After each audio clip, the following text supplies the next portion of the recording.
What is law of attraction? Law of attraction क्या है और इसे हम कैसे समझ सकते हैं? अगर आप सांख्य दर्शन को पढ़ें, वहीं से आप लॉ ऑफ अट्रैक्शन को समझना शुरू करेंगे। हमने बहुत सारी थ्योरीज ले ली हैं, बहुत सारी हमने परिभाषाएं ले ली हैं और हम उन परिभाषाओं के स्कॉलर तो बन गए, लेकिन प्रैक्टिकली कुछ नहीं जाना। लॉ ऑफ अट्रैक्शन आपकी लाइफ में है तो यह एक खूबसूरत षड्यंत्र है आपके लिए कि आप कुछ शुरू तो करें और चीजें आपकी लाइफ में घटित होने वाली है। मैंने एनएलपी को पढ़ाना शुरू किया, जिसको मैं ही सबसे पहले इंट्रोड्यूस कर रहा था, और एक ऐसे कॉन्सेप्ट को इंट्रोड्यूस कर रहा था कि जहां पर बिल्कुल लोग कह रहे ऐसे थोड़ा ही होता है। हाँ, क्या ऐसी चीजें हैं जो आपको ऐसा लगता है कि एनएलपी जो है हमारी मदद कर सकती है इंसान की हर एरिया में, स्पेशली हेल्थ? कि जो हमारी ग्लैंड्स हैं वो हमारे थॉट से काम करती है, और जो ग्लैंड्स हैं अब ये हार्मोन निकालकर हमारी बॉडी को बताती हैं कि अब आप बीमार पड़ेंगे, अभी आप डिप्रेशन में जाएंगे, या अभी आप डिलाइटफुलनेस में रहेंगे। एनएलपी आपकी सेल्फ इमेज को बेहतर बनाने के काम आती है। वो आपकी बीमारियों को ठीक नहीं करेगी, बेसिकली वो आपको ठीक करेगी। प्रेजेंट में अगर कुछ गड़बड़ चल रही है, आपके अच्छे नंबर नहीं आ रहे, आप फेल हो रहे हो, या करियर में कहीं लग रहा है कि डावाडोल सिचुएशन है, तो आप आगे चले जाओ, फ्यूचर में देखो। एंड देन करियर में कहीं ग्रोथ पानी है, उसके लिए आपको कोई एग्जाम ही क्लियर करना है, तो उसके लिए क्या ऐसी चीजें की जा सकती हैं कि हेल्प मिले, फोकस में भी हेल्प मिले, ग्रोथ में भी हेल्प मिले, वो सफलता पा सके? याद रखिएगा, फोकस इस चीज पर डिपेंड करेगा कि आपके आने वाले रिवार्ड्स क्या होंगे या फिर किन पेन से आप बचना चाहते हैं। जब तक आपके पास पेन और प्लेजर का एक ऑडिट नहीं होगा, तब तक आपको फोकस नहीं आएगा। ये हमारे यूथ को समझना होगा। अपने रिश्तों के अंदर कैसे मैनिफेस्ट कर सकते हैं, ब्यूटी ऐड कर सकते हैं, अपने रिश्तों को हमेशा के लिए अच्छे चलते रहे हमारे रिश्ते, हम इसके लिए क्या कर सकते हैं? जब भी आपके रिश्ते टूटेंगे ना किसी के साथ, वहां पर सिर्फ दो वर्ड होते हैं, इसकी ड्यूटी ये थी, ये मेरे राइट थे। मैंने YouTube पर अगर कोई पहली चीज देखी है तो मैंने आपको देखा। Thank you very much. आज भी आपका कोई भी पॉडकास्ट आता है, आपका कोई भी वीडियो आता है, मुझे नहीं लगता कि मैंने कोई भी वीडियो आज तक आपका छोड़ा है। मैंने सारी चीजें देखी हैं। नमस्ते, कैसे हैं आप सब लोग? तो आज हम मिल रहे हैं एक बेहतरीन गेस्ट से। मतलब अगर बेहतरीन शब्द मैं यूज कर रही हूँ ना, तो शायद मैं बहुत छोटा शब्द यूज कर रही हूँ, मुझे इससे बेटर शब्द मिला नहीं, इसलिए मैं ये कहूंगी कि मैं डायरेक्टली आपको गेस्ट से मिलवाती हूँ, जो आपको लॉ ऑफ अट्रैक्शन के बारे में, एनएलपी के बारे में आज हम जो खुल करके बात करने वाले हैं ना, मुझे नहीं लगता कि इतनी खुल करके मैंने खुद भी अपने चैनल पर बात की होगी। तो चलिए स्वागत करते हैं हम अपने गेस्ट का।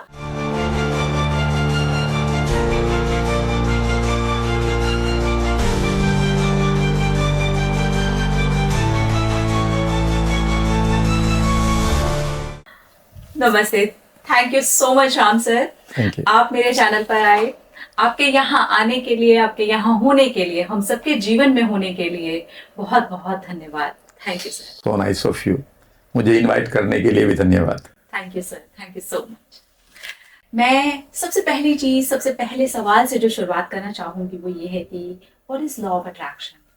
लॉ ऑफ अट्रैक्शन क्या है और इसे हम कैसे समझ सकते हैं? इसकी थोड़ी गहराई में उतर करके आपसे जानना चाहूंगी कि लॉ ऑफ अट्रैक्शन क्या है और इसे हम अपनी आम जिंदगी में कैसे यूज कर सकते हैं, कैसे हम अपनी मैनिफेस्टेशन को पा सकते हैं, हमारी जो विशेस हैं हम उन्हें पूरा कर सकते हैं अपने जीवन में। इसी गहराई से अगर समझना हो तो हम इसे कैसे समझें? सबसे पहली चीज जो आपको समझनी होगी वो ये समझनी होगी कि जब मनुष्य पैदा होता है, उसके पास ये एक नेचुरल गुण होता है कि वह चीजों को मैनिफेस्ट करें। उसे पैदा भी इसीलिए किया जाता है कि वह प्रकृति को कृत्य में बदले। अगर आप सांख्य दर्शन को पढ़ें, वहीं से आप लॉ ऑफ अट्रैक्शन को समझना शुरू करेंगे। हमने बहुत सारी थ्योरीज ले ली हैं, बहुत सारी हमने परिभाषाएं ले ली हैं और हम उन परिभाषाओं के स्कॉलर तो बन गए, लेकिन प्रैक्टिकली कुछ नहीं जाना। जब मैं अपने एंगल से इसे समझता हूं तो मैं सांख्य दर्शन को या फिर अद्वैत सिद्धांत को पूरी तरह से गहराई तक जानने की कोशिश करता हूं। सांख्य दर्शन में लिखा है कि इस ब्रह्मांड में एक ऊर्जा है जिसे सांख्य दर्शन में प्रकृति कहा गया है। प्रकृति का मतलब यहाँ नेचर नहीं है, प्रकृति का मतलब यहाँ ग्रीनरी नहीं है, प्रकृति का मतलब यहाँ पर इसका मतलब यह है कि जो एक एनर्जी है और कृति से पहले, प्रे मीन्स पहले, कृति मीन्स क्रिएशन। यहाँ पर इस संसार में जब आप आते हैं तो आपके लिए एक बहुत बड़ा स्कोप बनाया रखता है यूनिवर्स।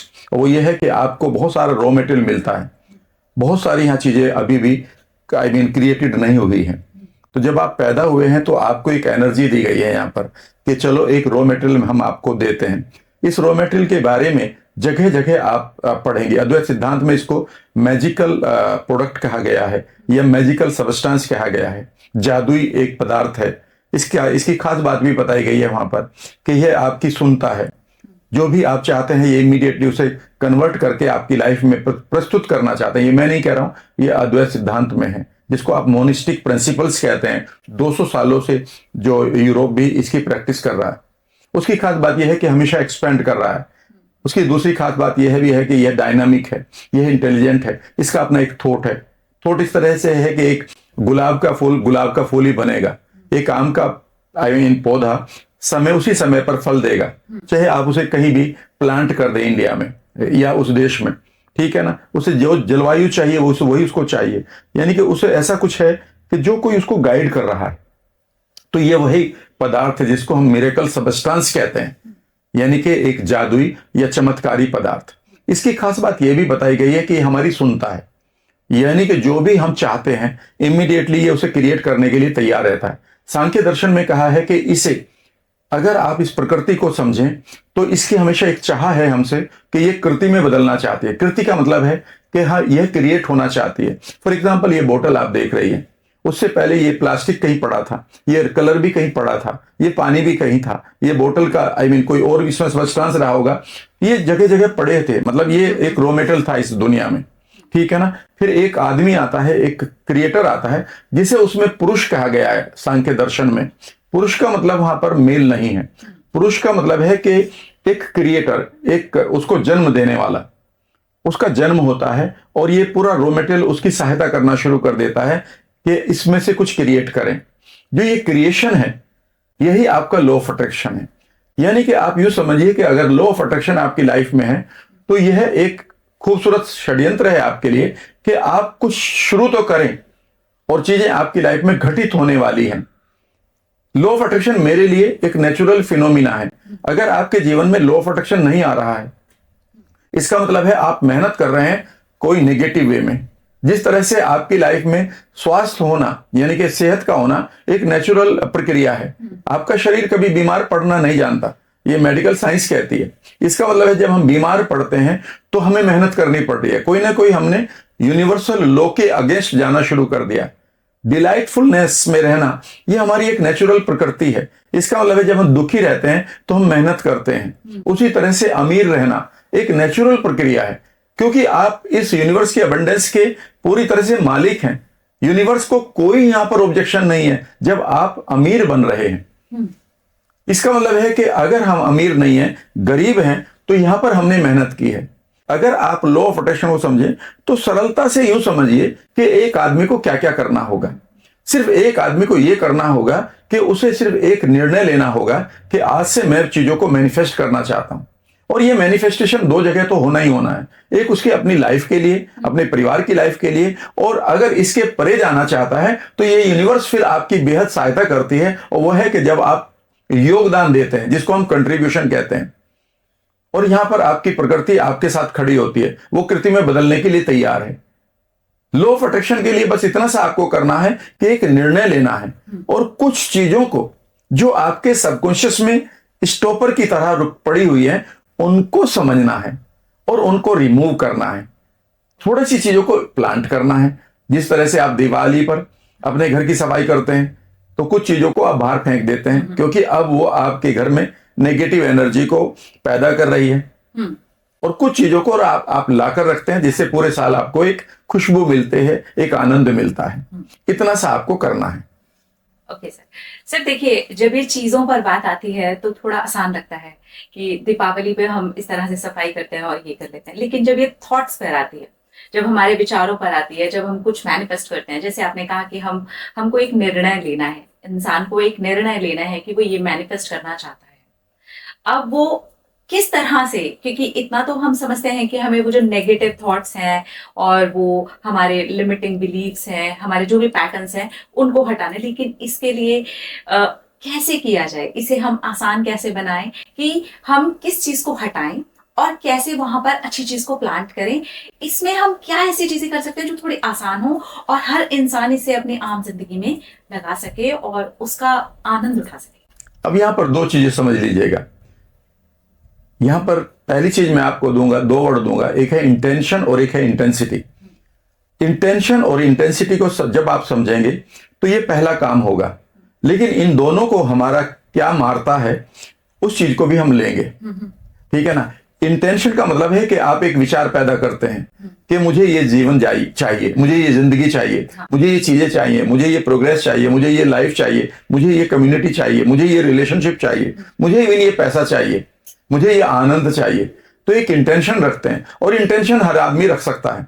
प्रॉब्लम ये होती है कि इस इंटेंशन से अकेले काम नहीं चलेगा। इस इंटेंशन के बारे में हमें गलत कई बार पढ़ाया जाता है कि बस आप कुछ एक अफर्मेशन करना शुरू कर दो कि मेरे पास पैसा आ रहा है, मेरे पास पैसा आ रहा है, मेरे पास पैसा आ रहा है, या फिर मैं ये कह रहा हूं कि मैं धनवान बन रहा हूं, मैं धनवान बन रहा हूं, मैं धनवान बन रहा हूं। इतने से काम नहीं चलेगा। अगर आप सबकॉन्शियस को समझना शुरू करें और सबकॉन्शियस के अंदर उस पार्ट को समझना शुरू करें जहां पर स्पेशलाइज्ड सेल हैं लॉ ऑफ अट्रैक्शन के लिए, उसका नाम है रेटिकुलर एक्टिवेटिंग सिस्टम। अगर वह पूरी तरह से प्रोग्राम हो जाता है किसी काम के लिए, तो अब आपका काम पूरी तरह से आप ये समझिएगा कि एफर्टलेस होता रहेगा, कोई प्रयास नहीं करना है, वह अपने आप अपनी लाइफ, आपकी लाइफ में आना शुरू हो जाएगा। लेकिन पहले रेटिकुलर एक्टिवेटिंग से पहले मैं आना चाहूंगा कि इंटेंशन और इंटेंसिटी क्या है। फॉर एग्जाम्पल, मैं एक इंटेंशन क्रिएट करता हूं कि मुझे, अब अगर कोई बीमारी है तो मैं लॉ ऑफ अट्रैक्शन से अपनी सेहत को अट्रैक्ट करना चाहता हूं, या मैं अकेलेपन का शिकार हूं तो मैं एक अच्छे दोस्तों को या फ्रेंड्स को या मित्रों को अट्रैक्ट करना चाहता हूं। अगर मैं परेशान हूं तो मैं खुशी को या उन सपोर्ट करने वाले लोगों को अट्रैक्ट करना चाहता हूं जो मेरी हेल्प करें। Is that right? ये इंटेंशन हम सबके पास है। जिसको भी आप मिलेंगे उसके पास ये इंटेंशन मिलेगी कि वो एक बेहतर लेवल पर जाना चाहता है, क्योंकि हम मनुष्य कभी भी यथास्थिति पर नहीं जीना चाहते। हम हमेशा नेक्स्ट लेवल पर जाना चाहते हैं। हम बेहतर सेहत चाहते हैं, बेहतर सोशल स्टैंडिंग चाहते हैं, बेहतर पैसा चाहते हैं, रिलेशनशिप अच्छी चाहते हैं और स्पिरिचुअल लेवल पर भी जाना चाहते हैं। इसका मतलब ये कि पहली इंटेंशन तो हमारे पास क्लियर होगी कि जो लाइफ आप जी रहे हैं उससे बेहतर लाइफ आपको चाहिए। यहां पर इंटेंशन को रखते हुए आपको एक चीज को क्लियर करना पड़ेगा कि इंटेंशन में जितनी क्लियरिटी होगी उतना ही बढ़िया है। फॉर एग्जाम्पल, अगर आप उन चीजों की इंटेंशन रखें जो आप नहीं चाहते लाइफ में, तो आप एक बहुत बड़ा गेम अपने लिए अगेंस्ट अपने ही खेलते हैं। फॉर एग्जाम्पल, मैं ये कहने लगूं कि मुझे अब गरीबी नहीं चाहिए, तो मैंने अपने माइंड को ये नहीं बताया, ना यूनिवर्स को बताया कि भाई मुझे चाहिए क्या। ये तो वही वाली बात है कि मैं एक प्लेटफॉर्म पर गया जहां पर बहुत सारी ट्रेन खड़ी हैं और वो ट्रेन मुझे एक अच्छे डेस्टिनेशन मिल जाती है या ले जा सकती हैं, पर मैंने टिकट देने वाले आदमी से कहा कि मुझे इस शहर में नहीं रहना, अब टिकट दो, तो वो कभी टिकट नहीं दे पाएगा। यानी कि आपको जिन चीजों से आप पीछा छुड़ाना चाहते हैं वह आपका गोल नहीं है। आप पाना क्या चाहते हैं यह आपकी इंटेंशन बनेगी सबसे पहले, क्योंकि रेटिकुलर एक्टिवेटिंग सिस्टम यह एक मेडिकल और साइंटिफिक टर्म है जिसको हमें प्रोग्राम करना होगा, अभी जो मैं बता रहा हूं। दूसरा काम यह करना होगा कि अगर आपने उस आदमी से बोल दिया जो टिकट आपको दे रहा है, उसे यह बोल दिया कि ठीक है, मुझे एक ऐसे शहर में जाना है जहां बहुत सारी सड़कें हों, बहुत सारे मकान हों, बहुत सारे लोग हों, बहुत सारे पेड़ पत्ते हों, कारें भी हों, तो अभी भी वो आपको कहीं का टिकट नहीं दे पाएगा, क्योंकि आपकी जो इंटेंशन है वो पूरी तरह से कंफ्यूजन से भरी पड़ी है। प्लस उसमें इतनी ऑप्शन है, इतने लूप होल्स हैं कि आपको पता ही नहीं कि आपको जाना कहां है। इसका मतलब है कि इंटेंशन को रखते हुए अब पहला काम आपको यह करना है कि आपको स्पेसिफिकली प्रिसाइजली क्या चाहिए उसका आपको पता होना चाहिए। अगर ये नहीं पता है तो आपके ब्रेन के अंदर जो स्पेशलाइज्ड सेल्स हैं जिनको हम रेटिकुलर एक्टिवेटिंग सिस्टम कहते हैं वो कभी प्रोग्राम नहीं होंगी। यही सबसे बड़ी गलती आम आदमी करता है और वो आम आदमी रह जाता है, क्योंकि उसकी भावनाएं तो बहुत हैं। वो ये तो कहता है कि हाँ मैं ये पाना चाहता हूं, मैं ये पाना चाहता हूं, लेकिन उसे ये नहीं पता प्रिसाइजली कि पाना क्या चाहते हो। लेकिन अगर उस आदमी को जो टिकट आपको दे रहा है उससे आप प्रिसाइजली कहते हैं कि भाई मुझे इस समय पुणे का टिकट चाहिए, तो आपको पुणे का टिकट दे देगा और वो बता भी देगा कि अब गाड़ी आपकी इस टाइम आएगी, now you can wait properly. अब ये कंफ्यूजन नहीं होगा कि ये गाड़ी बढ़िया है, चलो इसमें बैठ के देख लेते हैं। गाड़ी वो बढ़िया है जो आपको डेस्टिनेशन तक ले जाएगी, वो बढ़िया नहीं है कि जिसका कलर बढ़िया है। हाँ वोट माई पॉइंट। हाँ लेकिन इतनी इंटेंशन से काम नहीं चलेगा अगर आप अपने जीवन में नेक्स्ट लेवल पर पहुंचना चाहते हैं। मैं हमेशा एक चीज को जानता हूं, मेरी लाइफ में मुझे हमेशा एक चीज ने बड़ा प्रभावित किया है और वो मेरी लाइफ में आती चली गई, जबकि मैं उनके लिए क्वालिफाइड नहीं करता था। अपनी बैकग्राउंड से, मैं एक छोटे से गांव से आता हूं, न मैं बहुत ज्यादा क्वालिफाइड था एजुकेशन के पॉइंट ऑफ व्यू से, ना ही मेरे पास बहुत ऐसा था कि बहुत पैसा रहा हो, ना ही मैंने एक ऐसे प्रोडक्ट को चुना जो बहुत पॉपुलर रहा हो। मैंने एनएलपी को पढ़ाना शुरू किया जिसको मैं ही सबसे पहले इंट्रोड्यूस कर रहा था, और एक ऐसे कॉन्सेप्ट को इंट्रोड्यूस कर रहा था कि जहां पर बिल्कुल लोग कह रहे ऐसे थोड़ा ही होता है। हाँ इवन आज तक भी 34 साल पढ़ाने के बाद भी कई बार लोग कहते हैं ऐसे थोड़ा ही होता है। सही बात। ठीक है ना। तो दूसरी चीज है यहां पर इंटेंसिटी। इंटेंसिटी का मतलब है कि आपके पास कितने भाव हैं उसे पाने के लिए। हम एक शब्द की बहुत गलत मीनिंग को जीते हैं, वो है हिंदी में अभाव। अभाव का मीनिंग हम सिर्फ कमी मानते हैं। यही तो कहते हैं कि मेरे पास पैसे का अभाव है, मेरे पास रिश्तों का अभाव है, मेरे पास सेहत का अभाव है, और हम इमीडिएटली जान लेते हैं अच्छा इसका मीनिंग कमी है, कि इसके पास पैसा नहीं है। याद रखिएगा यह सेंटेंस बिल्कुल गलत है और यह इसका अर्थ भी बिल्कुल गलत है। फिर आप कहेंगे ये क्या कह रहे हो, मैं बताता हूं। अभाव का मीनिंग है भाव की कमी होना। यानी कि जब आप ये कह रहे हैं कि मेरे पास पैसा नहीं है, तो इसका मतलब मेरे पास पैसे का अभाव है। अगर आप ये कह रहे हैं तो ये समझना होगा कि जो पैसे को पाने के लिए आपके पास जो इमोशन होनी चाहिए, जो इंटेंसिटी होनी चाहिए, उसकी कमी है। अगर आज आपके पास पैसा आ भी जाए और आपके पास भाव नहीं है उसे रखने का, देख लेना आप 4 महीने से और 1 साल के अंदर फिर दोबारा कंगाल हो जाएंगे। पैसे की कमी नहीं है इस यूनिवर्स में। उसी मोमेंट पर बहुत सारे लोगों के पास है। इसी मोमेंट पर एक आदमी कह रहा मैं कंगाल हूं, दूसरा आदमी कह रहा मैंने अभी 100 करोड़ कमा लिए इन्हीं 15 मिनट में। इसका मतलब है इस यूनिवर्स में पैसे की कमी नहीं है, असलियत में आपके पास पैसे का अभाव है। यानी कि पैसे को पाने के लिए, रखने के लिए, मल्टीप्लाई करने के लिए, उसे सजोकर बचाने के लिए आपके पास भाव नहीं है। यहां पर आपके पास इमोशंस नहीं है। वाओ, ये बहुत डीप है कि अभाव को जैसे हम लेते हैं लैक के रूप में, वो हमें ये समझना होगा कि अभाव जब हम लैक ही एक तरीके से ना, हाँ बेसिकली मतलब वो भाव नहीं है मेरे। yes. मुझे ना इस बात से एक बात याद आई सर। मैं कई साल तक फ्लैट्स में रही हूं, लेकिन है ना कभी भी मुझे ऐसे फ्लैट्स में रहना अच्छा नहीं लगता था। लेकिन मुझे रहना है क्योंकि अब मैं मुंबई में हूं तो वहां फ्लैट्स का जो ज्यादा है, तो मुझे ऐसे लगा कि यार क्यों मजा नहीं आता है, मुझे नहीं अच्छा लगता है, मुझे नहीं अच्छा लगता है। और जितना भी मुझे नहीं अच्छा लगता है, मुझे नहीं रहना है, उतना ही मैं फ्लैट्स में रही हूँ। लेकिन जब मैंने वो भाव खत्म करके, अब मैंने आपकी ये बात से अभी इस बात को समझा, जैसे ही मैंने इस चीज को ऐसे जगाया, यार ना मुझे बंगलोज अच्छे लगते हैं, मुझे बंगलोज पसंद है यार, मुझे बंगलो अच्छे लगते हैं, मुझे अपना टेरेस अच्छा लगता है, मुझे अपना जो आगे का बंगलो में पैसेज होता है वो अच्छा लगता है, पुराने घरों में जो बरामदे होते थे मुझे वो अच्छा लगता है। वो फीलिंग ही अंदर से निकल गई, मुझे फ्लैट अच्छे नहीं लगते। अब मैंने इस चीज पर ध्यान देना शुरू किया कि मुझे एक्चुअली अच्छा क्या लगता है, मुझे वो घर मिल गया। और सर ये अभी क्लैरिटी मुझे आपसे मिली, वाओ, मुझे बहुत अच्छा लगा। सर एनएलपी आप लेके आए और इंडिया में 1993 में, तब तो मैं बहुत ही छोटी रही हूँ, मतलब मुझे तो पता भी नहीं था। और उसके बाद से अब तक हम देखते हैं तो 33-34 साल हो गए यहाँ तक आते आते। क्या ऐसी चीजें हैं जो आपको ऐसा लगता है कि एनएलपी जो है हमारी मदद कर सकती है इंसान की हर एरिया में, स्पेशली हेल्थ? ये जो टॉपिक है ना सर, ये हर जगह पर ना तब तक ही फोकस में नहीं आता जब तक इंसान बीमार नहीं पड़ जाता। जैसे ही हम बीमार पड़ते हैं ना, तब लगता है कि वो हेल्थ कितनी इंपॉर्टेंट थी। अरे यार मैं कैसे भागता था, मैं कैसे दौड़ती थी और कितनी एनर्जी थी मेरे अंदर। तो वहां पर सर किस तरह से ये हेल्प कर सकती है हमारी, जहाँ पे हम अच्छा हेल्दी जीवन जी सकें, हम उस लेवल तक जाएं ही ना जहां पर हमें वही अभाव महसूस हो, ये वाले भाव की कमी आ जाए कि यार वो ही अच्छा था। हम एक अच्छा शरीर कैसे पा सकते हैं?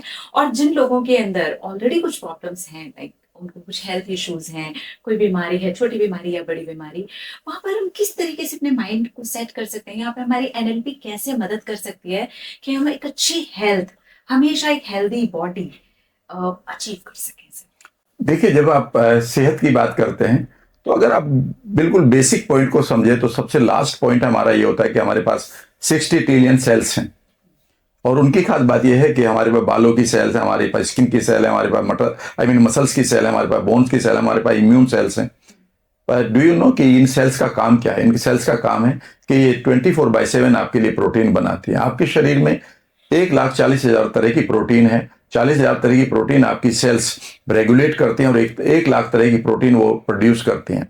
बेसिकली हमारी बॉडी प्रोटीन मेकिंग मशीन है। लेकिन इसके ऊपर चलते हैं, लेकिन ये अपना काम करना तब भूल जाती है जब इन्हें हमारी ग्लैंड्स, जिसको हम एनर्जी चक्रास भी कहते हैं, या हमारा एंडोक्राइन सिस्टम है, जब यहाँ से इनको इंफॉर्मेशन मिलती है गलत, और मतलब समझ लीजिएगा कि वो अपना काम कर रही थी, अचानक उनको एक इंफॉर्मेशन दे दी कि भाई आप इस काम को छोड़ दो क्योंकि हमारे पास डर आ गया है, हमारे पास एक बैड फीलिंग आ गई है। तो आपकी जो लास्ट सेल है वो अपनी जो बेस्ट प्रोटीन बना रही थी, बालों की जड़ें आपकी बायोटिन बना रही थी, स्किन की सेल आपका कोलाजन बना रही थी, आपकी बोन्स की सेल आपकी बोन को बना रही थी, वह अपना काम छोड़ देती हैं और वो चीपर प्रोटीन या डिफरेंट प्रोटीन बनाने लगती है। यह है, इसी का नाम बीमारी है। जब कई बार लोगों को जब कैंसर की रिपोर्ट आती है तो वो यही कहते हैं कि your body is making cheaper protein. लेकिन आपने कभी ये नहीं सोचा उस आदमी ने कि ये चीपर प्रोटीन क्यों बना रही है। अब तक ये बॉडी बिल्कुल ठीक चल रही थी, आज उसने ये डिसीजन क्यों लिया? वो डिसीजन इसलिए लिया कि उसके पास इंफॉर्मेशन गलत आ रही है। इंफॉर्मेशन देने वाला हमारे पास एक केमिकल होता है, उसे हम हार्मोन कहते हैं। लेकिन इस हार्मोन को कौन क्रिएट कर रहा है? उस हार्मोन को क्रिएट कर रही हैं आपकी ग्लैंड्स। बेसिकली हमारी ग्लैंड्स भी बहुत ज्यादा नेग्लेक्टेड पार्ट हैं कई पैथी में, जबकि हमारे आप कह सकते हैं कि योगियों ने या हमारे ऋषियों ने सबसे पहले अगर किसी चीज को हील करना सीखा था तो ये एनर्जी चक्रास को हील करना सीखा था, क्योंकि यही है वो जो हार्मोन निकालते हैं और आपकी बॉडी को या तो यंग रख सकते हैं या बीमार कर सकते हैं। लेकिन सवाल उठता है कि अब ये जो हमारा एंडोक्राइन सिस्टम है जो हार्मोन पैदा करता है, इसे कौन गाइड करता है? समझ गए? इसे गाइड करता है आपका थॉट, आपका विचार। आपके माइंड में पड़ी हुई कोई भी अगर बेकार की इमेज है वो एकदम से आपके ग्लैंड्स पर चली जाती है। आप कहेंगे ये इसका साइंटिफिक कैसे समझा सकते हैं? फॉर एग्जांपल, अगर मैं आपसे कहूं think of the food that you like most, इस समय उस खाने के बारे में सोच लीजिए, ठीक है ना? वो आपके सामने भी नहीं, लेकिन इतना करते ही आपकी जो सलाइवरी ग्लैंड है, जो एंडोक्राइन सिस्टम है, वो एक्टिवेट हो चुका है। उसने आपके सलाइवा को प्रोड्यूस कर दिया। इतना ही नहीं, कुछ चीजों को आपको पता नहीं वो हो चुका है। आपकी जो गट की जो सेल्स जो एंडोक्राइन सेल्स हैं, जिनको हम EEC कहते हैं, ठीक है ना, उनका पूरा नाम है एंटेरो एंडोक्राइन सेल्स। उन्होंने भी डाइजेस्टिव एंजाइम्स को निकालना शुरू कर दिया है।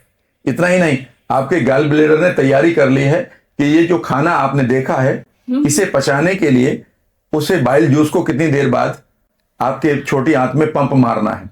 इतनी चीजें अंदर हो चुकी हैं, ठीक है ना? इवन कई बार अगर वो मीठा है तो ये जब हम NLP में पढ़ाते हैं कि एंकरिंग है, यानी कि उसने आपका हो सकता है कि इवन इंसुलिन सेल्स को भी एक्टिवेट कर दिया हो कि मुझे इंसुलिन भी तैयार रखनी है।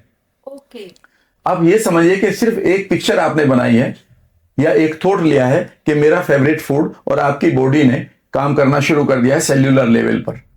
सर, मैंने सिर्फ माइंड में इमेज बनाई। अभी जैसे अब मैं अभी आपसे पूछती हूँ, जैसे आपने जैसे बोला कि आप अपने फेवरेट फूड को देखिए, तो आप मुझे अभी बताइए इस बारे में, ठीक है?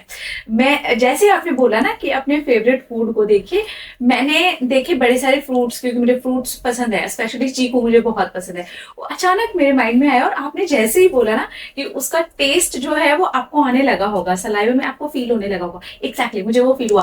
अब क्या हो रहा होगा मेरी बॉडी में, मतलब मैं खुद ही ये जानना चाहती हूँ। मैं यही तो कह रहा हूँ कि जैसे ये थॉट आया है तो आपकी जो ग्लैंड्स है जो हार्मोन पैदा करती हैं, उसमें सलाइवरी ग्लैंड ने काम कर दिया है, यानी कि उसने आपको सलाइवा दे दिया है, उससे वो एक्टिवेट हो चुकी है ना। सिर्फ माइंड में वो पिक्चर आने से नहीं, आप बताइए, नहीं होता था?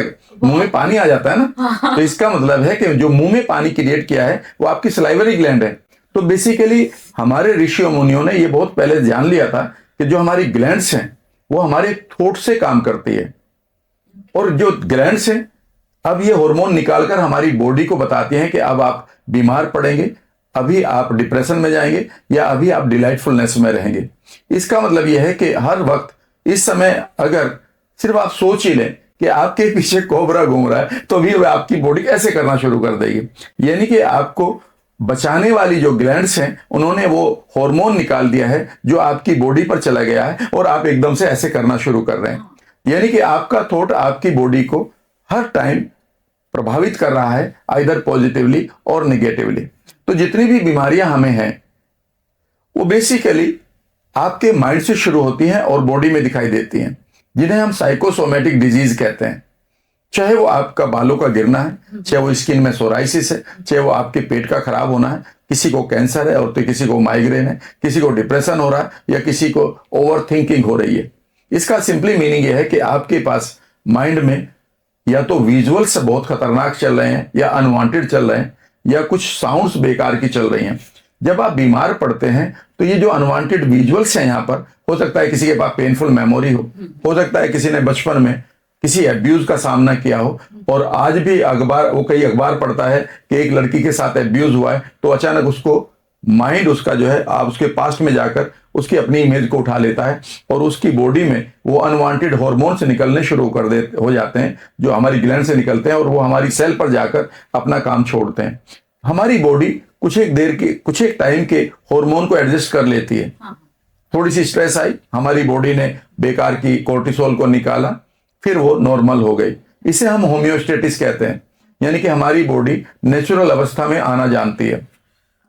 गड़बड़ तब होती है कि जब हमारे पास यहाँ रेगुलरली अनवांटेड बेकार के थॉट पड़े होते हैं। 20 साल पहले, 10 साल पहले कोई ग्रीफ पड़ा है, कोई अब्यूज पड़ी है, कोई किसी का मोलेस्टेशन पड़ा है, कोई ब्रेकअप पड़ा है, कोई फेलियर पड़ा है, कोई एक्सीडेंट पड़ा है, किसी डॉक्टर ने कह दिया तुम कभी आप बच नहीं पाओगे, ऐसा कोई शब्द पड़ा है, तो ये हमारे लिए अनवांटेड अनरिजोल्व्ड इशू बन जाता है। इसे कई बार साइकोलॉजी में अनफिनिश्ड एजेंडा भी बोला जाता है।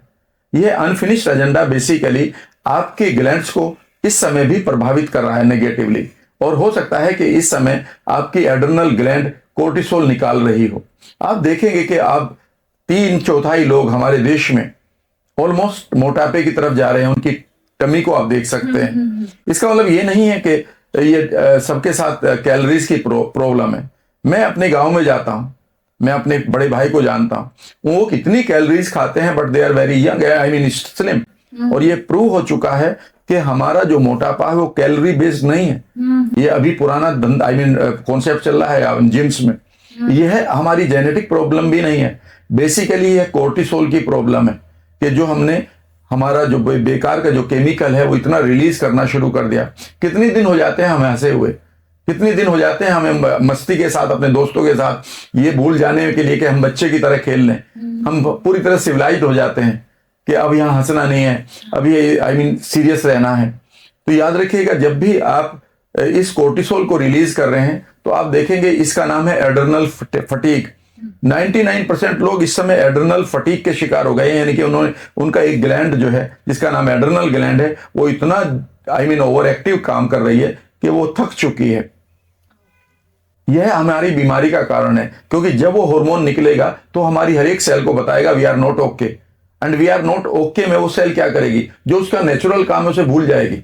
फॉर एग्जाम्पल, हम सब लोग बैठे हुए हैं यहाँ पर पॉडकास्ट कर रहे हैं, हमारे पास हमारे कैमरामैन है, डायरेक्टर है, ठीक है ना, और हमारी फैमिली के लोग भी मानो बैठे हुए हैं यहाँ पर, सब बढ़िया काम चल रहा है। हाँ। और अचानक एक मुझे खबर मिलती है कि जी ये हो गया है, और वो खबर मान लेते हैं गलत है। तो क्या हम इस काम को अब कर पाएंगे? नहीं कर पाएंगे, क्योंकि हम एकदम से भागेंगे, ये करेंगे वो करेंगे, और एक नए तरीके से हमारा बिहेवियर होगा। यही हमारे शरीर का है कि जब यहाँ पर कोई भी अनवांटेड थॉट आता है, वह थॉट आपकी बॉडी के ऊपर जाता है, और आपकी जो बॉडी की प्रक्रिया थी नेचुरल, वह उसको बदल देती है, और वो इस समय फाइट और फ्लाइट मोड में चलती है।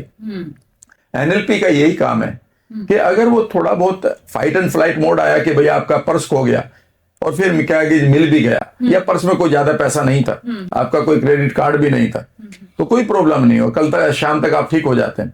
प्रॉब्लम तब होती है कि जब आपके पास डीप डाउन बहुत सारे डर पड़े हुए हैं, बहुत सारे आपके पास पास्ट की मेमोरी पड़ी हुई है, फ्यूचर की अनसर्टेनिटी पड़ी हुई है। बचपन में आपकी सेल्फ इमेज को खराब कर दिया गया लोगों ने या सोसाइटी ने। वह डिस्टोर्टेड सेल्फ इमेज आपके अंदर पड़ी हुई है और वहां से 24/7 आपका जो माइंड है, जिसको हाइपोथैलेमस कहते हैं, हमारी जो सुपीरियर ग्लैंड जो सभी ग्लैंड्स को एक्टिवेट करती है, वह पूरी तरह से कंफ्यूज है। हम यहाँ अशांत होने का मतलब है, जैसे आप माइंड से अशांत होंगे तो आपकी पूरी बॉडी अशांत हो जाएगी, क्योंकि आप वही हार्मोन अपनी ग्लैंड से रिलीज कर रहे हैं। इसलिए एनएलपी का सबसे बड़ा काम, जब मैंने अपनी बीमारियों को ठीक किया, मुझे एनएलपी पढ़ाने का कोई शौक नहीं था। हाँ सर, मुझे पता है आपको डॉक्टर ने मना कर दिया था कि आप चल भी नहीं। हाँ, मुझे डॉक्टर ने कहा था और मैं आज भी उन डॉक्टर को नाम बता सकता हूँ, ठीक है ना। उन्होंने कहा कि तुम इस तरह से ये हो रहा है, ये तो तुम यंग हो यार, तुम 33 साल की उम्र में तुम्हारे पैर सूज रहे हैं, बैठ जाते हो तो तुमसे खड़ा नहीं हुआ जाता, खड़े हो जाते हो तो बैठने को डर लगता है, इस तरह तुम खड़े भी नहीं, चल भी नहीं पाओगे कुछ दिन के बाद, ठीक है ना। उससे पहले मुझे पेप्टिक अल्सर हुआ करता, जिसकी वजह से मैंने एमएससी छोड़ी है। उससे पहले मुझे माइग्रेन रहा करता था। मैं एक अच्छा स्टूडेंट हूं, मैं मेरे जितना पढ़ने वाला कोई स्टूडेंट होता मुझे दिखाई नहीं देता है। मैं अभी भी 6-8 घंटे पढ़ लेता हूँ, ठीक है ना। एक जगह पर बैठे बैठे पढ़ लेता हूँ, मुझे पता ही नहीं होता कि खाना भी खाना है। और मैंने अपने अच्छे मार्क्स को भी अचीव किया है, लेकिन मेरी पढ़ाई बिल्कुल इस तरह से कि एक बार ऊपर गए फिर 0 पे आ गए, क्योंकि मैं अपने माइग्रेन से ही परेशान था। और जब मुझे एनएलपी का पता चला तो सिर्फ इतना सा पता चला था तब तो, कि हमारे पास कुछ एक पेनफुल या ट्रॉमाज हैं, ग्रीफ्स हैं, अनसर्टेनिटी है, उसकी वजह से एनएलपी माइग्रेन आता है। और मैंने जैसे उन सीन्स को हटाना शुरू किया जो बचपन के थे, यू वॉन्ट बिलीव, कैसा लगा कि यार ये तो सारा शरीर ठीक हो गया।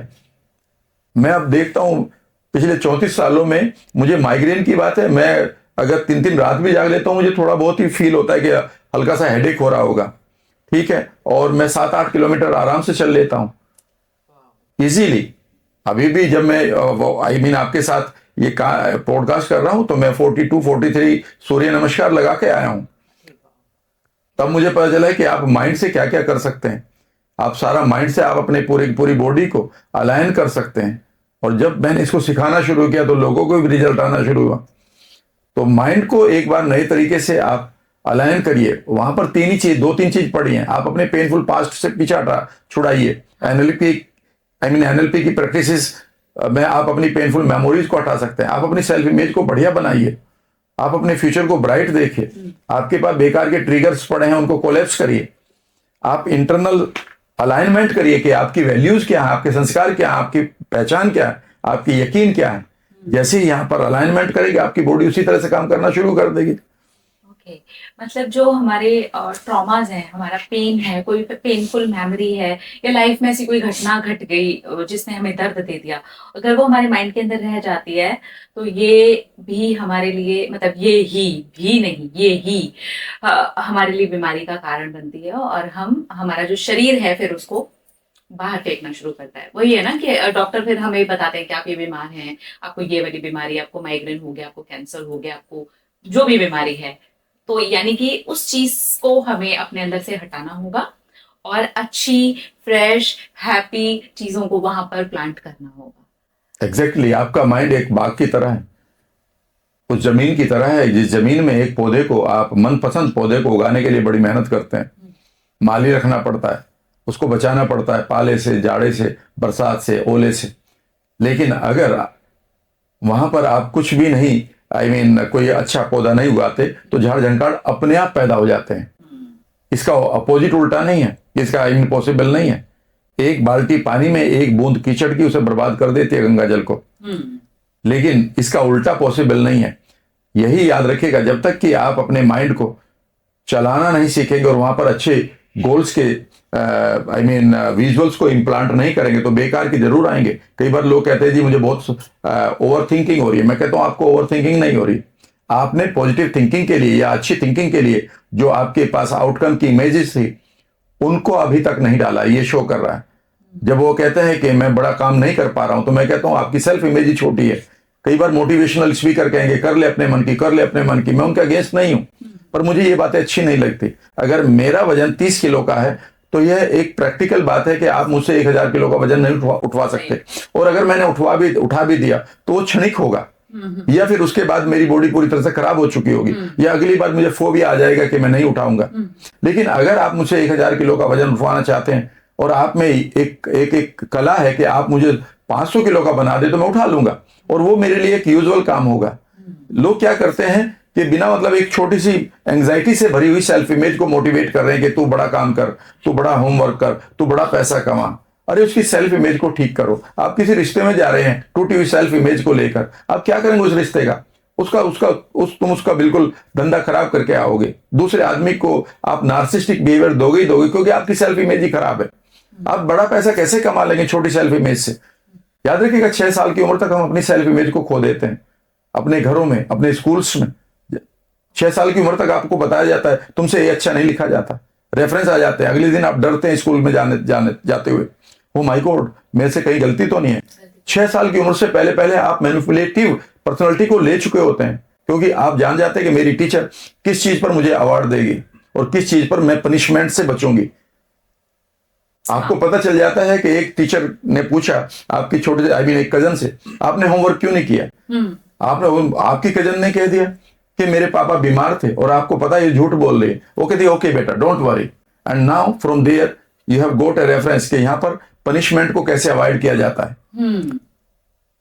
तो हम जीवन में एक उम्र के बाद 3-4 साल के बाद तो हम सिर्फ उस लाइफ को जीते हैं जहां पर हम मैनिपुलेशन चलाते हैं कि मुझे रिवार्ड कहां से मिलेगा। अगर मैं ये अच्छा काम करूंगा मम्मी के सामने तो मुझे गुड बॉय का रिवार्ड मिलेगा, अगर मेरे से पानी गिर गया तो मुझे बैड बॉय बोलेंगे, यहां पर मुझे पनिशमेंट मिलेगा।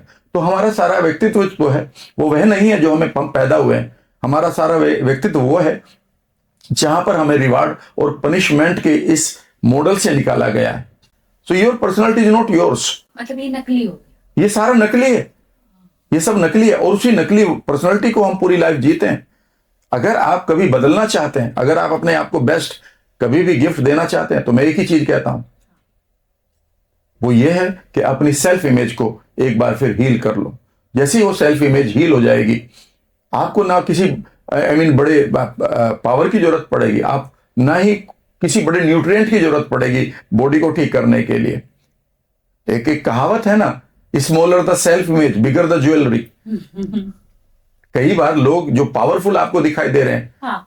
जो दूसरों को डराने के लिए बड़ी कार खरीद रहे हैं, मेरे पास देखो इतना बड़ा मोबाइल है, मेरे पास इतनी बड़ी बॉयफ्रेंड गर्लफ्रेंड है, मेरे पास देखो इतना पैसा है, वो जो है वो बेसिकली ये शो कर रहे हैं कि इनके पास एक टूटी हुई सेल्फ इमेज है जिसे ये छुपा रहे हैं इस फॉल्स सेल्फ इमेज से। खलील जिब्रान की एक छोटी सी कहानी है। एक आदमी जा रहा है खेतों से, तो खेतों में हम किसान लोग क्या करते हैं, एक पुतला बना देते हैं जिसको हम स्केयर करो कहते हैं। तो वो आदमी और उस स्केयर करो के बीच का एक छोटा डायलॉग है जो मैं बहुत लाइक करता हूं, इसने मेरी लाइफ को बदला है। तो वो आदमी जा रहा है वहां से और वो पुतले से पूछता है कि तुम कौन हो? वो कहता है कि मैं एक स्केयर करो हूं। वो कहता है तुम क्या करते हो? तो स्केयर करो कहता है मैं कुछ नहीं, मैं यहां पर खड़ा रहता हूं और लोगों को डराता हूं। तो आदमी कहता है यही मेरा भी लक्ष्य है कि मैं लोगों को डराऊं। वो कहता तुम नहीं कर सकते इस काम को अगर तुम मनुष्य हो तो। वो कहता क्यों नहीं कर सकता? कहता उसके लिए पहले अंदर से खोखला होना पड़ता है, और अगर तुम मनुष्य हो तो खोखले नहीं हो। याद रखिएगा, जीवन में चारों तरफ जो आपको ये डरावनी पर्सनालिटी लोग लेकर हमें कई बार प्रभावित कर रहे हैं, कई बार वो अपने धन से, कई बार अपने पोजेशन से, और कई बार अपनी नॉलेज से, कई बार अपनी पॉलिटिकल पावर से। याद रखिएगा, खलील जिब्रान की ये कहानी उसको देखते ही आपको याद रहनी चाहिए। और फिर आप खोखला इंसान अंदर से, अगर वो भर चुका है तो उसकी आवाज ही डिफरेंट होगी। याद रखिएगा, खोखला घड़ा और भरे हुए घड़े को आप सिर्फ ऐसे करते हुए पहचान जाते हैं। Got my point? तो जरा सा किसी को टच करके पता चल जाता है ये भरा हुआ इंसान है या अभी खोखला ही है। सिर्फ एक डायलॉग काफी होता है उसके मुंह से निकलना, and you can come to know. NLP आपकी सेल्फ इमेज को बेहतर बनाने के काम आती है। वो आपकी बीमारियों को ठीक नहीं करेगी, बेसिकली वो आपको ठीक करेगी, और आप तो हमेशा ही स्वस्थ रहेंगे। ठीक है सर। सर अगर इसके लिए कुछ ऐसा हो सकता है जो अभी आज से ही इंसान शुरू कर दे अपनी सेल्फ इमेज को अच्छा करने के लिए, अपने हर एरिया में अपनी लाइफ को अच्छा करने के लिए, जैसे हेल्थ हो गई, हमने हेल्थ की बात करी अभी अभी, कोई बीमारी है या नहीं भी है वो हेल्दी रहना चाहते हैं, तो वो अपनी सेल्फ इमेज पर काम करना चाहते हैं, तो क्या ऐसी चीज है जो बिल्कुल नॉर्मल तरीके से स्टार्ट की जा सकती है और जो आज से ही हम शुरू कर सकते हैं और वो हमारी हेल्प कर जाए? अगर आप 5 मिनट के लिए एक्सरसाइज कर लें, आप किसी भी बीमारी से कोई गुजर रहा है, तो एक छोटी सी एक्सरसाइज करके देखिएगा कितना आनंद आएगा। इमेजिन करें कि आप अपने होम थिएटर में बैठे हुए हैं, आप अपनी चेयर पर हैं और ये होम थिएटर की जो चेयर है ये बहुत मजेदार आनंददायक है। अब आप इमेजिन करें कि आपके राइट हैंड में एक डिवाइन रिमोट कंट्रोल है और आपके सामने इस होम थिएटर की एक खूबसूरत स्क्रीन भी है। आपके पास हो सकता है कि बहुत सारी बीमारियां हो सकता है कि आपको एजिंग आ रही हो सकता है कि आपके कोई और बीमारी आ गई हो, ठीक है ना। इमेजिन करना शुरू करें कि अदर यू इज देयर, आपका एक कैरेक्टर है वहां पर जो इसका नायक है और आप उसका पहला सीन बनाएं कि मानो वो पूरी तरह से ठीक हो चुका है। हो सकता है कि इस आदमी को बैठे हुए कोई बीमारी है, वो कोई भी बीमारी हो सकती है। हो सकता है उसकी स्किन खराब हो रही सोराइसिस से, हो सकता है उसके जोड़ खराब हो रहे हो रियोमेटॉइड अर्थराइटिस से, हो सके उसके किसी अंग में कैंसर जैसी कोई बीमारी हो गई हो, ठीक है ना। हो सकता है उसे डिप्रेशन रहता हो, क्लियर है, कोई भी है। तो इमेजिन करिए कि एक अगर ये पूरी तरह से आप किसी अभाव में नहीं पूरे भाव के साथ जी रहे हैं सेहत के, तो वो पिक्चर कैसी होगी। इमेजिन करिए कि पहली पिक्चर को बनाते हुए आप पहला सीन लाइए कि it is my wonderful perfect image. अब उसके बाद उस अगले सीन में उसको ट्रांजिशन में डालिए जैसे हम एक मूवी को बनाते हैं। और इमेजिन करिए कि अगर ये पूरी तरह से हेल्दी है, एनर्जेटिक है, यंग है, इसकी ये ड्रेस है, यहां से शुरुआत हो रही है पिक्चर की, ठीक है ना। तो अगला सीन देखिएगा ये कैसे चलता है, कैसे बात करता है, ये कैरेक्टर कैसे घूमता है, ठीक है ना, किस तरह से ये लोगों के साथ बात करता है। इसे जितना कलरफुल हो सके उतना बनाइए, पीछे से अच्छा म्यूजिक भी डालने की कोशिश करिए, सब इमेजिनरी है। अगला सीन लीजिएगा कि अब कुछ एक एरियाज को पूरा करिए कि याद रखिएगा हमारा माइंड सिर्फ उन इमेजेस को लेगा जहां पर वो रिवार्ड देखेगा, जहां पर आपको रिवार्ड मिलेगा आप हमेशा उसी काम को करेंगे, या जहां से पनिशमेंट नहीं मिलेगा उस काम को करेंगे। हम वही काम करते हैं, राइट। तो अब आप इमेजिन करिएगा कि अगर ये पूरी तरह से हेल्दी एनर्जेटिक है तो आपकी लाइफ के कौन से एरिया हैं जो आपको रियली बहुत इंपैक्ट डालते हैं।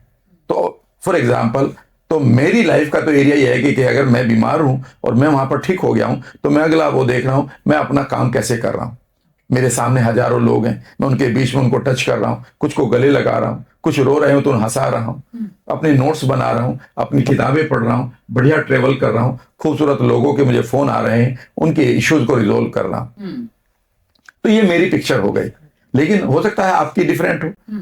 तो आपकी क्या ही ऐसी पिक्चर है जिसे आप हेल्दी एनर्जेटिक यंग रहकर जीना चाहेंगे, उसको आप पूरी इंटेंसिटी के साथ जिएंगे। इंटेंसिटी का मतलब है कि उसमें जितने भाव होंगे उन भावों को आप जिएंगे। एक समय ऐसा आएगा कि आप भावों को जीते हुए आप इस स्पेस और समय से परे चले जाएंगे, यानी कि आपको बोध ही नहीं होगा कि आप कहां बैठे हुए हैं और आपको यह भी नहीं पता होगा कि कितना समय निकल गया। अब अगला सीन लीजिएगा, अगले सीन में और देखिएगा आपके लिए और क्या इंपॉर्टेंट है। फॉर एग्जाम्पल मेरे लिए इंपॉर्टेंट है कि भाई मैं लंबी उम्र जीते हुए अच्छी ट्रेवल भी करूं, तो मैं उन जगहों को देख रहा हूं, उन प्लेन्स को बोर्ड कर रहा हूं, उन रिजॉर्ट्स को मैं चेक इन कर रहा हूं जहां पर मैं रहना चाहता हूं, ठीक है ना।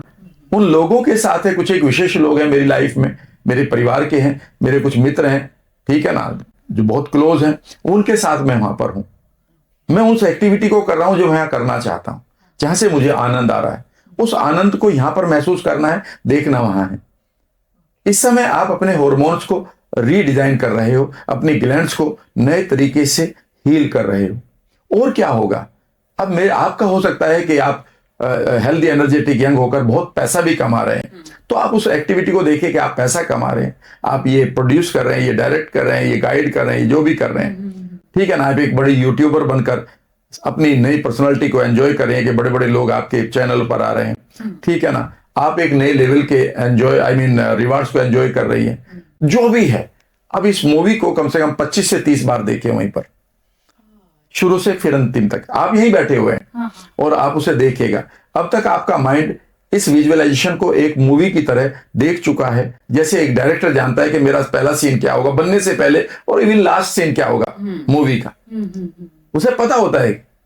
तभी तो वो मूवी को शुरू करता है। वो ये नहीं कि बाद में देख लेंगे, नहीं, बाद में तो फिर picture story fits I mean out of control चली जाएगी आपकी। एक एक सीन को पहले आप फैला देते हैं, ये मेरे 60 सीन्स हो गए, बस ये है, तो आपके 3-4 सीन हो गए, इसे बार बार देखे, बार बार देखे, बार बार देखे। अब आपका जो रेटिकुलर एक्टिवेटिंग सिस्टम है वो इसके साथ फायरिंग और वायरिंग चल रही है, वह इस मेमोरी को धीरे धीरे ले रहा है। लेकिन उस मेमोरी में हो सकता है कि अभी इंटेंसिटी उतनी ना है, तो अब आप क्या करें, जब आप इसको याद कर चुके हैं, अब आप यहां से उठें। इमेजिन करें कि आप उठ रहे हैं यहां से, और इमेजिन करें कि आप धीरे धीरे उस पर्दे तक जा रहे हैं, उस पर्दे के साथ, उस पहले सीन के साथ मर्ज कर जाइए। अच्छा। और अब इस मूवी को आप देख नहीं रहे हैं बल्कि जी रहे हैं।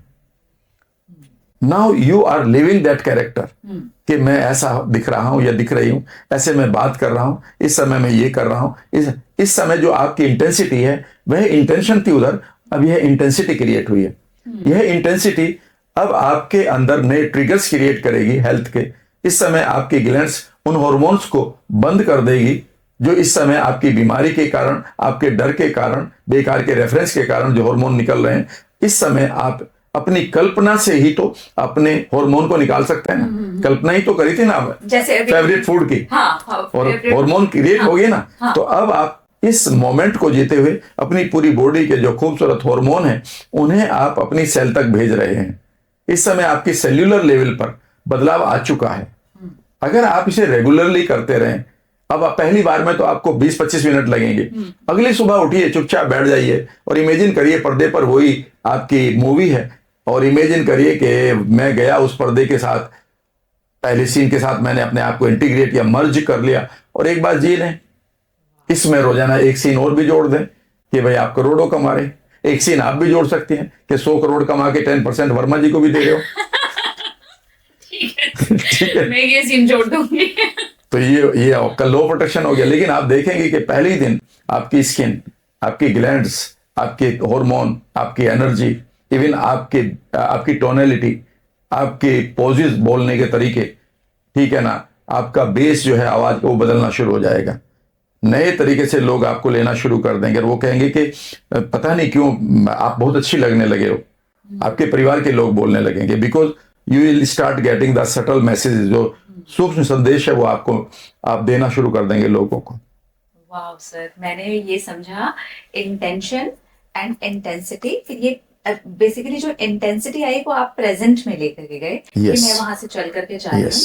यस, तो जब आप प्रेजेंट में लेकर के गए तो वो जो आपकी कल्पना है उसने वो करना स्टार्ट कर दिया, तो बेसिकली काम स्टार्ट हो गया। Yes, exactly. आप खुद सोचिए कि आपके माइंड ने इस खूबसूरत, हेल्दी, एनर्जेटिक, यंग इमेज को ऑलमोस्ट 60 टाइम्स तो पहले दिन जी लिया। अब वो बार बार, जब आप उसको साथ मर्ज किया था, पूरी मूवी को जिया था, अब इसको बार बार 25 से 30 बार रिपीट कर दीजिए पहले ही दिन, बैठे हुए एक सेकेंड में, कि मैं फिर जा रहा हूं, पहले सीन में मर्ज हो रहा हूं, लास्ट सीन तक जी रहा हूं। और इस तरह से 25 से 30 बार, 40 बार, 50 बार आप समझ लीजिएगा कि और 15 मिनट और देर लगा दीजिएगा। 15 मिनट में आपकी पूरी बॉडी के हार्मोनल चेंजेस हो चुके होंगे। You just go and even get it checked. Wow sir, मजा आ गया ये बात जान करके। तो मतलब ये जो मेथड है ये हम कर सकते हैं, और ये हम आज से ही स्टार्ट कर सकते हैं कि हमने एक मूवी चलाई, जैसा आपने बताया कि एक होम थिएटर है, उसमें एक डिवाइन रिमोट है मेरे पास में, और मैंने उसको अपनी इमेज को एक देखना स्टार्ट कर दिया, और अब मैं इंटेंशन से फिर इंटेंसिटी एंड वही प्रेजेंट में आकर के उस चीज को वैसे जीना शुरू किया, तो मेरी जो कल्पना शक्ति है उसको प्रेजेंट में वैसे ही लेना स्टार्ट कर देगी, और ये चीज मेरे लिए तुरंत ही काम करना स्टार्ट कर देगी। Thank you so much sir, ये तो बहुत बड़ी बात है, और थैंक यू आपने हमें ये बताया। सर अब मैं एक और चीज है जो बहुत बार पूछी जाती है, और जिस चीज को लेकर के बहुत सवाल भी है, कंफ्यूजन है, लोग परेशान है उस चीज को लेकर के, वो है स्टडी, कॉम्पिटिटिव एग्जाम्स हैं, या कॉम्पिटिटिव एग्जाम्स नहीं भी हैं तो स्टडी से रिलेटेड स्टूडेंट्स के प्रॉब्लम्स हैं। स्टार्ट करते हैं, फोकस यहाँ से वहाँ चला जाता है, कभी मन लगता है कभी नहीं लगता है, कुछ नहीं भी है, मतलब फोकस अपना हटाने के लिए तो भी दिमाग भटक रहा है। जहाँ पढ़ना है, जो करना है, जो सिलेबस कंप्लीट करना है, या जो भी एग्जाम की तैयारी करनी है, वो चाहते हुए भी ना पूरी अंदर नहीं उतार पा रहे हैं। कोशिश कर रहे हैं, वो पूरे अपनी जी जान लगा रहे हैं, लेकिन फिर भी चाहते हुए उनका माइंड जो है वो या तो डाइवर्ट हो जाता है, किसी किसी का कहीं और उनके पास है कुछ ऐसे थॉट्स हैं, उनके पास ऐसी कुछ चीजें हैं जहां पर उनको ऐसे लगता है कि यार इसको सोचने से ज्यादा इंपॉर्टेंट वो सोचना है, तो माइंड वहां पर भटकता है। ऐसे में क्या करें स्टूडेंट्स, या जो लोग कॉम्पिटिटिव एग्जाम्स दे रहे हैं वो लोग, या जो स्टूडेंट्स हैं, मतलब कॉम्पिटिटिव एग्जाम ही सिर्फ ये नहीं है, करियर मेन वही है कि आपका जो फोकस है, आपका जो बेस है, वहीं से आपका ध्यान भटक रहा है और आपका ध्यान यहाँ वहां जा रहा है। ऐसे में क्या करें कि ध्यान भी लगे, और किसी भी प्रकार का एग्जाम है या करियर में कहीं ग्रोथ पानी है, उसके लिए आपको कोई एग्जाम ही क्लियर करना है, तो उसके लिए क्या ऐसी चीजें की जा सकती हैं कि हेल्प मिले, फोकस में भी हेल्प मिले, ग्रोथ में भी हेल्प मिले, वो सफलता पा सके। देखिए, सिंपल सी बात है, जब हम किसी चीज की फोकस की बात करते हैं तो फोकस का मतलब सिर्फ ये नहीं है कि मैं आंखों के सामने कोई चीज रखकर ये फोकस, आंखों का फोकस करूँ। आजकल हमने फोकस वर्ड को बड़ा गड़बड़ कर रखा है। फोकस तो हमारे अंदर हमेशा बना रहता है, उन चीजों का जो दिमाग के बहुत डीप डाउन पड़ी हुई है, आप हमेशा वहीं रहते हैं। एक बच्चे का फोकस बन गया इंटरनल वर्ल्ड में कि उसे मूवी देखनी है जो अभी बीच में छोड़ रखी है, आप मैथमेटिक्स दिल करवा रहे हो तो उसका फोकस तो हर टाइम उसी मूवी पर जा रहा है, समझ गए। लेकिन अगर आप इस बेसिक, अगर एनएलपी के पॉइंट ऑफ व्यू से समझें तो मैं प्रैक्टिकल आपको एक चीज बताता हूं और हजारों नहीं लाखों लोगों की लाइफ को बदल सकते हैं। मैं एक बार मुझे एक फोन आया द्वारका से कि उनका बेटा है 8th क्लास में या 9th क्लास में, 9th की बात रही होगी, और उसने ऑलमोस्ट पढ़ाई छोड़ दी है। वो दोस्तों के साथ समय बिता रहा है, मोबाइल पे समय बिता रहा है, और पेरेंट्स के सामने भी बहुत कई बार ऐसा होता है कि इस उम्र के बच्चे सामना करने लगते हैं, ठीक है ना। तो मुझे वहां बुलाया गया, 2 बच्चे थे, और मैंने उनसे कहा कि भाई मुझे ड्राइंग रूम आपका लंबा सा है, ये थोड़ा बीच में से सामान हटा दो, मुझे एक पूरी तरह से वॉकिंग करवानी इस बच्चे की। तो वो चुपचाप उन्होंने जैसे भी मैंने कहा करना शुरू कर दिया, और इस समय वो अपने प्रेजेंट में जी रहा है कि 9th क्लास में है और वो पढ़ नहीं रहा। ये उसका लिविंग इन द प्रेजेंट है। लोग कहते हैं ना लिव इन योर प्रेजेंट, तो लिव इन द प्रेजेंट तो सबसे बढ़िया जो प्रेजेंट में जीता है वो तो रेपिस्ट और ड्रगिस्ट जीता है, वो अगले मोमेंट को देखता ही नहीं। जब हम कहते हैं प्रेजेंट में जियो, प्रेजेंट में जियो, मैं इसके ऊपर कभी अलग से बात कर सकता हूँ, लेकिन मैं हंसता हूँ। मैंने कहा प्रेजेंट में तो मर्डरर जीता है, वो अगले मोमेंट को कहाँ देखता है। हाँ। अगले मोमेंट में उसको फांसी आएगी, माँ उसकी रोएगी सड़क पर आकर, बाप दुखी होकर कैंसर जैसे मरीज बन सकता है, वो तो देखता ही नहीं है मोमेंट को। एनीवे, मैंने उससे कहा इसे प्रेजेंट से निकालना पड़ेगा सर, मुझे लिविंग इन द प्रेजेंट तो चलेगा नहीं यहाँ पर। तो मैंने उससे धीरे धीरे उससे कहा कि अब आपका ये ईयर है, और अब आप अगले साल 10th में हैं, अगले साल 12th में हैं, अगले साल 2 साल बाद 12th में हैं, 2-3 साल बाद आप किसी कॉलेज में हैं, और उसके बाद 5 साल बाद आप एक जॉब कर रहे हैं, तो आप इस टाइम लाइन पर आगे चलें। तो मैंने उसको आंखें बंद करके उसके हाथ पकड़कर, कंधा पकड़कर मैं उसको करीब यहाँ से 12-15 साल पहले आगे लेकर चला गया। मैंने कहा यहाँ पर क्या लाइफ जी रहे हैं, तो हर बच्चे की एक ड्रीम होता है, तो वो ड्रीम में चला गया। मैंने उसको चेयर पर बैठा दिया और मैंने कहा कि आपके उसके ड्रीम्स के ऊपर बात करनी शुरू करी, उसके रिवार्ड्स के ऊपर बात करनी शुरू करी मैंने। और धीरे से जब उसने एक बात कही कि yes I want to give a big reward to my mother, I said what is that. उसने कहा एक बड़ा मकान। ये 2 कमरे का है कि 1 कमरे का है? उसने कहा नहीं, और बड़ा, इट्स लाइक ए बेंगलो, उसमें कुछ और भी है। हाँ, एक कार खड़ी है। कौन सी है? मर्सिडीज। क्या कलर है? उसने कहा ब्लैक। नंबर क्या है? उसने कहा ये नंबर है। ओके, इस घर के अंदर अपनी मदर को देखो, चुपचाप बैठे, सब लोग देख रहे हैं। अब मैं उसको एक इंटेंसिटी पर ले जा रहा हूं, उस भाव पर ले जा रहा हूं जो मिसिंग है। भाव से फोकस आता है। मेरे घर के आदमी को, किसी को चोट लग जाए, मेरा फोकस बना रहेगा। अब मुझे जो कितना भी बड़ा हीरो बगल में ऑटोग्राफ देने के लिए खड़ा, मैं नहीं जाऊंगा, मेरा उधर भागना जरूरी है। ये सोनो, मैं एकदम से उसके पास के उसको बोलता रहा, आपकी मदर की ड्रेस क्या है? साड़ी किस कलर की पहनी हुई है? कौन से हाथ से चाबी दे रहे हो? उस वर्ड को सुनो जो चाबी लेते हुए आपकी मदर कह रही है, और ये वर्ड है यू आर माई हीरो बेटा। फील करो उनके टच को अपने कंधे पर। And he went into the deep trance. उसके बाद मैंने कहा ये सर्टेन है कि डाउटफुल है? उसने कहा सर्टेन है। मैंने कहा ये सर्टेन है तो फील करो इसको अपने हार्ट पर। इसे हम हार्ट कोहेरेंस कहते हैं, जो मैं एनएलपी में पढ़ाता हूं। कोई भी ड्रीम अगर हार्ट पर नहीं है वो यूजलेस है, क्योंकि भाव यहां पर है, पिक्चर यहां पर है, इंस्टिंक्ट गट पर है, ठीक है ना। अब मुझे तीनों के इसको एक्सिस को करना था। सब लोग चुपचाप बैठे थे, फोन बंद हो चुके थे। मैंने अब उसको उल्टा, मैंने कहा खड़े हो जाओ, you have given the reward. उसने कहा यस। मैंने कहा पीछे चलते रहो, जहां पर तुम कॉलेज में जा रहे हो, इंजीनियरिंग कॉलेज में जा रहे हो, वहां पर आ जाओ। वो आके रुक गए। इस कॉलेज में जा रहे हो, यह पॉसिबल है? उसने कहा कि अभी तो नहीं है, लेकिन मदर को अगर ये सर्टेनिटी देनी है फिर क्या करना होगा? उसने कहा इस कॉलेज में मुझे मेहनत करनी होगी। कॉलेज का नाम क्या है? उसने कहा आईआईटी खड़गपुर। मैंने, सभी लोग हंस पड़े धीरे से कि ये आईआईटी खड़गपुर की बात कर रहा है, ये तो डोनेशन वाले कॉलेज में भी नहीं जाएगा।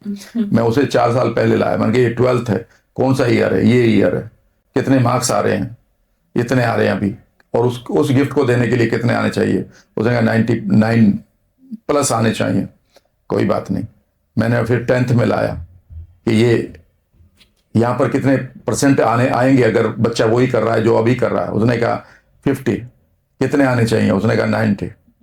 मैंने फिर वहीं लेके गया मदर के, उसी सिचुएशन पर। अभी आंखें बंद है, मैं उसके हाथ पकड़े हुए हूँ और मैं उसकी जर्नी करवा रहा हूँ। 15-20 बार जब मैंने जर्नी कराई होगी, अचानक मैंने देखा कि उसकी एक आंख से पानी आने लगा है, वो रो रहा है, भाव पैदा हो गए।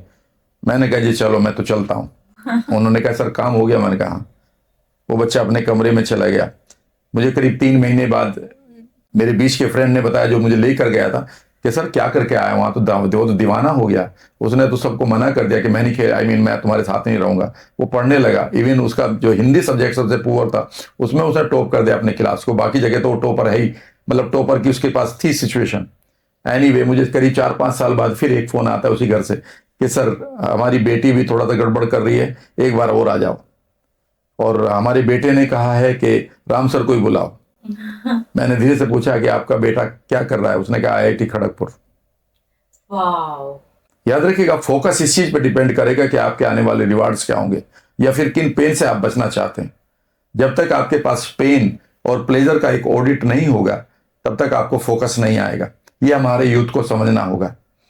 हमारे यूथ को यह समझना होगा कि अगर मुझे अपना, मेरा करियर मुझे मिल गया, तो आने वाले 20 साल, 30 साल, 40 साल और उसके बाद मेरे बाद की लेगेसी क्या मैं छोड़कर जाऊंगा। और अगर वो इंस्टेंट ग्रेटिफिकेशन में रहे, तो मुझे मालूम है कि रात के 2 बजे तक वो नेटफ्लिक्स देखेगा और उसके बाद वो रात को खाना मंगाएगा जोमेटो वगैरह से, और फिर दिन के 2 बजे उठेगा सोकर। समय से पहले वो मोटापे का शिकार होगा, एंग्जाइटी का शिकार होगा। और याद रखिएगा, हमारा जीवन बिल्कुल उसी बाग की तरह है। अगर मन चाहे पौधे नहीं लगाएंगे तो झाड़ जंकाड़ पैदा होंगे। जो झाड़ जंकाड़ पैदा हो रहे ना हमारे लाइफ में, याद रखिएगा ये इनवाइटेड हैं, क्योंकि हम चूक गए हैं बेहतरीन पौधा लगाने से अपने आंगन में। यही आपके मन के साथ है। तो हर रोज मेरे मेंटोर मुझे एक ही बात कहा करते थे कि राम, जीवन में याद रखिएगा, life is not interesting. Life is not interesting. It is an interesting thing. You have to make it interesting every day, every hour, not every hour, every moment. हर पल आपको इस लाइफ को इंटरेस्टिंग बनाना होगा। यहां पर आपको इंटरेस्टिंग बनाने के लिए इस प्रेजेंट को जीना होगा, लेकिन ये प्रेजेंट आपके फ्यूचर से आना चाहिए, ना कि प्रेजेंट की ग्रेटिफिकेशन से। यह फ्यूचर से आना चाहिए कि इस समय मैं सिगरेट पीना शुरू कर सकता हूं, मुझे कोई नहीं रोक सकता। लेकिन जैसे मैं सिगरेट पीऊंगा, मुझे मालूम है कि पेन अब क्या आएंगे। लेकिन अगर मैं पेन को भूल जाऊंगा तो मैं सिगरेट भी पी लूंगा, मैं ड्रग भी ले लूंगा। लेकिन अगर मुझे पता है कि मेरे बच्चे, मेरे ना रहने पर मेरे फैमिली का ये हश्र होगा, और मैं अगर अपनी फैमिली के साथ एसोसिएट कर रहा हूं, तो मैं यहां सिगरेट क्यों पीऊंगा, मैं ड्रग क्यों लूंगा, मैं अपना समय बर्बाद क्यों करूंगा। और अगर मुझे मालूम है कि 20 साल बाद मुझे इस लेवल पर पहुंचना है, इसलिए नहीं कि मैं लोगों को डराऊं, इसलिए कि दिल कह रहा है, ये भाव पैदा हो चुके हैं, क्योंकि यहां ना रिवेंज रहा, ना यहां पर जीलसी रही, ना यहां कोई एब्यूज रही जो थी बचपन में, ना यहां कोई ग्रीफ रहा। तो ये तो यहां पर तो फॉरगिवनेस, अबंडेंस और ग्रेटिट्यूड भरा हुआ है। तो ये सब मुझे फोकस बनाता है कि मुझे हमेशा क्या करना है।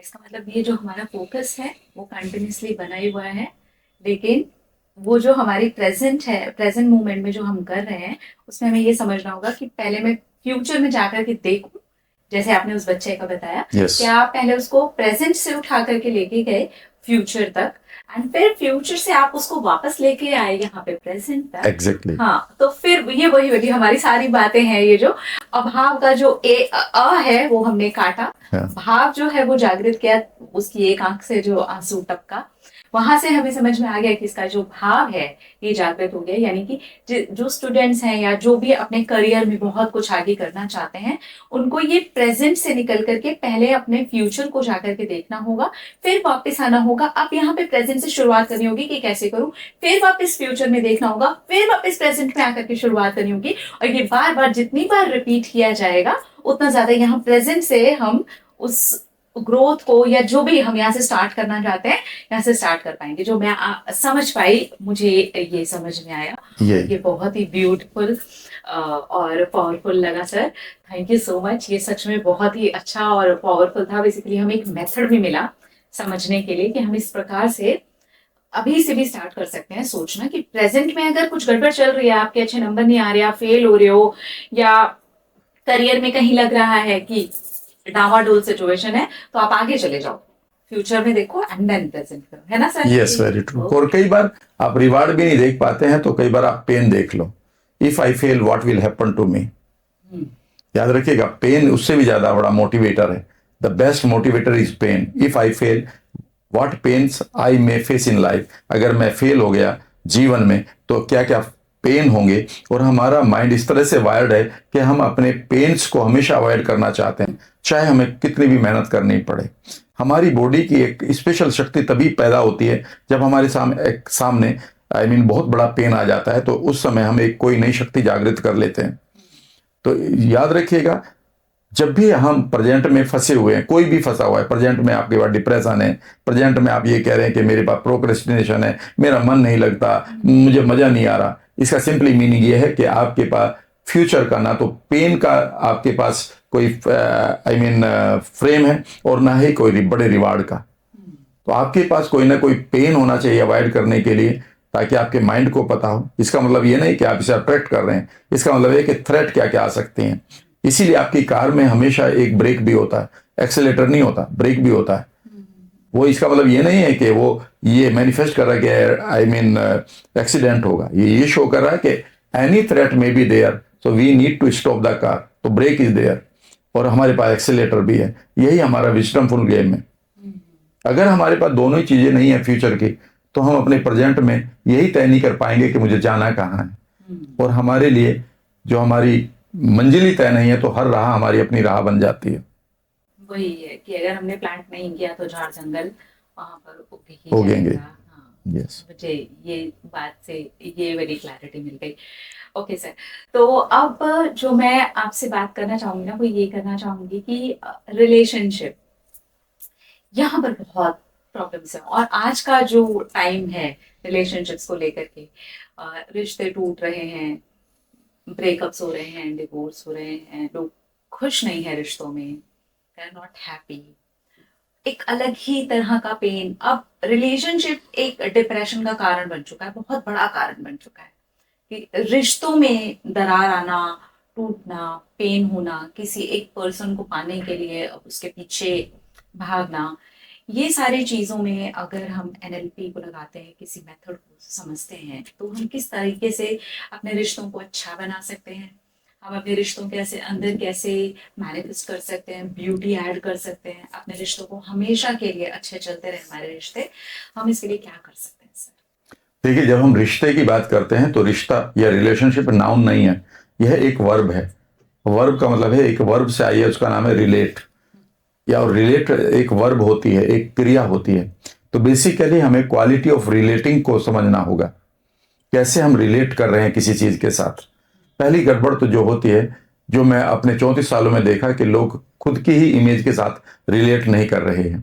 मैं आपके साथ तब रिलेट करूंगा जब मुझे मालूम है कि मैं कौन हूं और मैं अपने साथ कैसे रिलेट कर रहा हूं। अगर मैं खुद ही के लिए सेल्फ डिस्ट्रक्टिव हूं, मैं देर से उठ रहा हूं, मैं अपनी बॉडी को अब्यूज कर रहा हूं बेकार के खाने से, बेकार के स्मोकिंग से, ड्रग्स से या अल्कोहल से, या फिर मैं अपने गोल्स को मार रहा हूं, तो इसका मतलब है मैं इंटरनल जो वर्ल्ड में मेरी अपनी खुद की एक इमेज है, सेल्फ इमेज है, उसी के प्रति मैं रिलेट करना नहीं जानता। जब मैं उसी के लिए रिलेट नहीं कर रहा तो मैं आपके लिए क्या रिलेट करूंगा? आप तो मुझसे इससे दूर हो ना।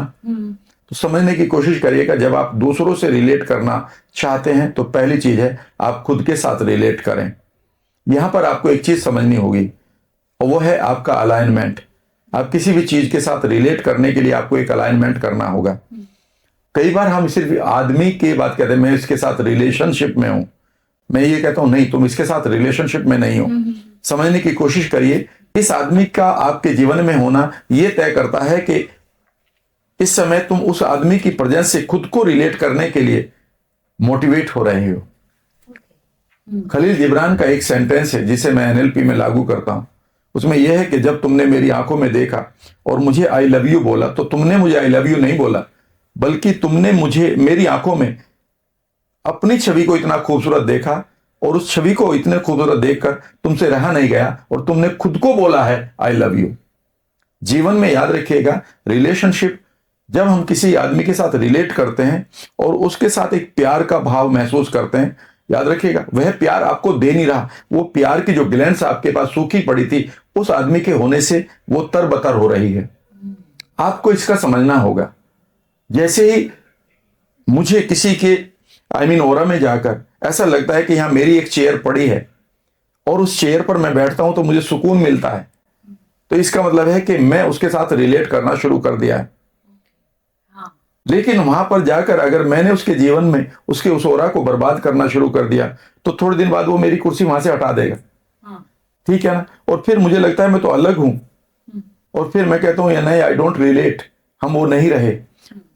याद रखिएगा, यह एक बहुत खूबसूरत एक तरह से एक बंधन, या मैं कहूं कि शुरुआत है दो लोगों के बीच में।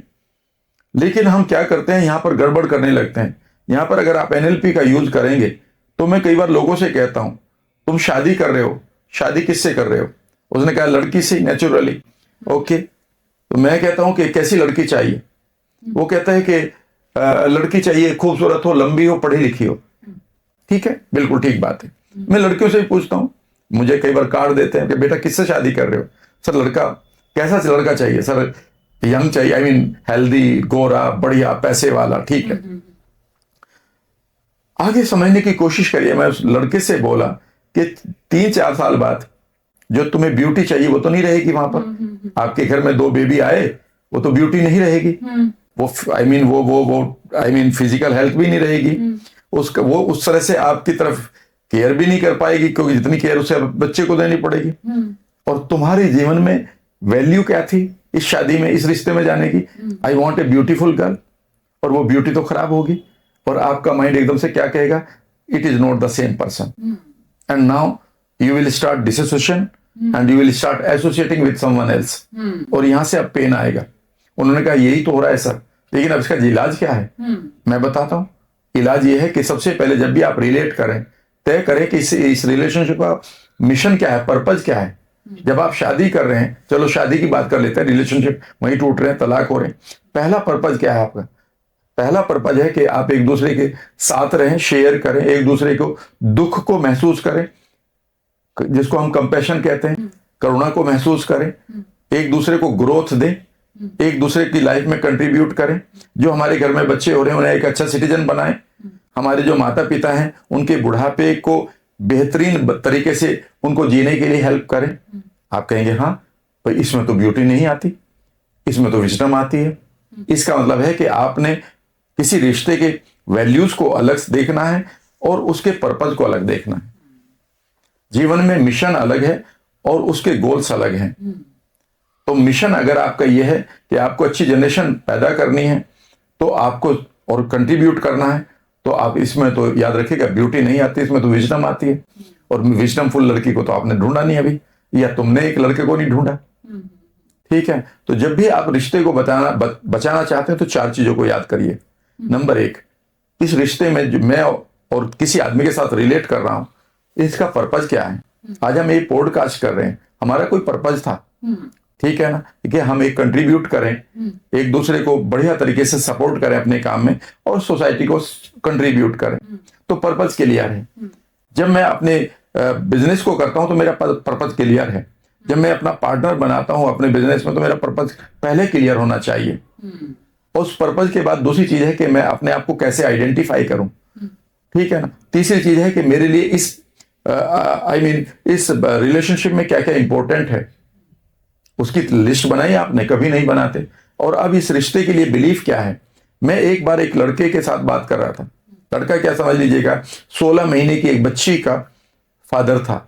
उन्होंने कहा कि सर मैं इस रिश्ते से बाहर आ रहा हूं और मैं ये मानता हूं कि अगर हमने शादी करी तो हमारे पास पूरी फ्रीडम है कि हम इस रिश्ते को तोड़ लें। मैं उसके पेन को समझ सकता था। और जब मैंने लड़के को देखा तो मैंने कहा कि यार ये तो ना तो ये नार्सिस्ट है लड़की, ना ही ये सैडिस्ट है। वो बात ठीक है कि तुम्हारी वैल्यूज इसकी वैल्यूज के साथ कभी मैच नहीं कर, सारी मैच कहां करेंगी। बाप के साथ नहीं करते हम मैच, सारी बात भाई के साथ नहीं होती, भाई के साथ भी तो रिश्ते टूट। लेकिन इसका मतलब ये थोड़ा कि इस तो मैंने धीरे से उसको एक जर्नी करवाई कि ये आपकी एनवायरमेंट है, उसके परे बिहेवियर्स हैं, उसके परे कुछ एक चीज है। मैं उसको सब पूरा समझाता हूं। तो मैंने उससे कहा कि आंख बंद करके खड़े हो जाओ, ये आपका एनवायरमेंट है, यहाँ पर क्या प्रॉब्लम आ रही है। उन्होंने कहा कि मेरे माता पिता भी खुश नहीं है और इनके माता पिता भी झूठ गलत बोलते हैं और ये भी। फिर मैंने एक पीछे लेके गया उसको, एक कदम पीछे लेके गया और मैंने कहा कि आप इसके बिहेवियर को देखो, तुम्हारे बिहेवियर को देखो। उन्होंने कहा ये ऐसे करती है, मैं ऐसे करता हूँ, ये ऐसे करती है, मुझे अच्छा नहीं लगता। यही पर इन्हीं चीजों पे तलाक हो रहे हैं। मैंने कहा ये यहां पर मैं सॉल्यूशन नहीं दूंगा, तुम ही दोगे। मैं एक कदम पीछे लेकर गया और मैंने कहा शादी के बारे में, लोगों के बारे में आपका क्या बिलीफ है।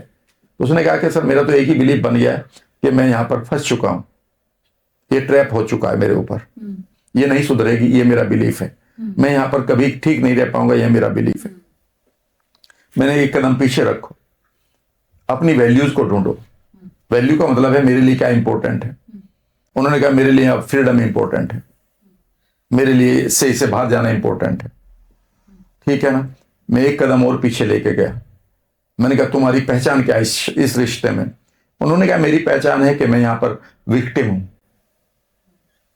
यूज्ड हूं, मेरा एडवांटेज लिया जा रहा है, खिलौना बन गया हूं मैं। तो सारी की सारी आइडेंटिटी बहुत खतरनाक है। रिश्ते में ऐसी आइडेंटिटी से कहां रिश्ते में रहोगे। मैंने कहा अब पीछे जाओ और ये पर्पज है, पर्पज मैं ढूंढवाता हूं। तुम एक बाप हो, तुम यहां पर नहीं हो। इस बच्ची की लाइफ में अगर ये सोसाइटी, ये दुनिया हमेशा वल्नरेबल आदमी के लिए बहुत खतरनाक होती है। इस बच्ची के लिए बहुत सारे भेड़िया इस सड़कों पर खड़े होंगे, देख लेना। अचानक उसने कहा कि मेरा पर्पज है कि मैं अपनी बेटी को एक बेहतरीन लाइफ दूं। पक्का। यहां पर मैंने उसे कम से कम 5-7 मिनट लगाई। यहां पर वो करीब करीब रोने लगा, बिकॉज जो मैं बोला फिर मैंने बगैर फियर फेवर के बोलता हूं। मैंने अब क्या कि अब तुम्हारा पर्पज है कि you want to become a good father, you want to become a good guide. हाँ, मैंने कहा एक कदम आगे रखो, अब अपनी पहचान को ढूंढो। तुम इस बच्ची के लिए क्या पहचान रखते हो। उसने कहा मैं एक प्रोटेक्टर हूं, मैं एक गाइड हूं, मैं इसका एक भगवान की तरह हूं, मैं इसका हैंड होल्डर हूं, ठीक है ना। मैंने अब इससे आगे कहा, अब दोबारा आइडेंटिटी को बदलते हुए फिर वहीं आ जाओ, वापस आते हुए वैल्यूज पर। अब आपके लिए क्या इंपॉर्टेंट है। उन्होंने कहा मेरे लिए इंपॉर्टेंट है मैं हेल्दी रहूं, मेरे लिए इंपॉर्टेंट है मैं अच्छा खाना खाऊं, मेरा इंपॉर्टेंट है कि मेरे पास पैसे भी हों, और मेरे लिए इंपॉर्टेंट है कि मैं इसकी मदर को भी अब समझाऊं। अब आपका बिलीफ क्या होना चाहिए ताकि आपकी बच्ची बच जाए, ताकि ये रिश्ता बच जाए। एंड उसने कहा कि हम चीजों को अभी भी ठीक कर सकते हैं, इसमें तुम्हारा अगर मैंने एक कदम आगे रखवाया। मैंने कहा अब समझ लीजिए वो लड़की बिल्कुल नहीं बदलेगी। अब तुम्हें ऐसे 5 नियम ढूंढने हैं, ऐसे 5 एक्शन ढूंढने हैं जिससे ये बच्ची को मां भी मिल जाए और बाप भी मिल जाए। और मैंने कुर्सी वहां बिछा दी। मैंने कहा बैठे हुए नाउ क्रिएट 5 ऑप्शंस, ठीक है ना। And he started once again in the समझ लीजिए वो क्राई कर रहा था, ठीक है। और मैंने उसे वहां से उठाया, now go into the environment. तुम्हारे माता पिता उसी तरह से बात करेंगे, उन्हें आप नहीं बदल सकते। तुम्हारे सास ससुर भी वैसे ही बात करेंगे, वो एनवायरमेंट वही रहेगा। But how are you responding now. उसने कहा नए रेस्पॉन्सेज मिल रहे हैं मुझे, पीपल विल नॉट चेंज। गड़बड़ हम ये करते हैं कि हम ये मानते हैं कि दुनिया बदलेगी तो मैं खुश रहूंगा, दुनिया वैसी ही रहेगी। आपको अपने नए ऑप्शंस को ढूंढना होगा, ठीक है ना।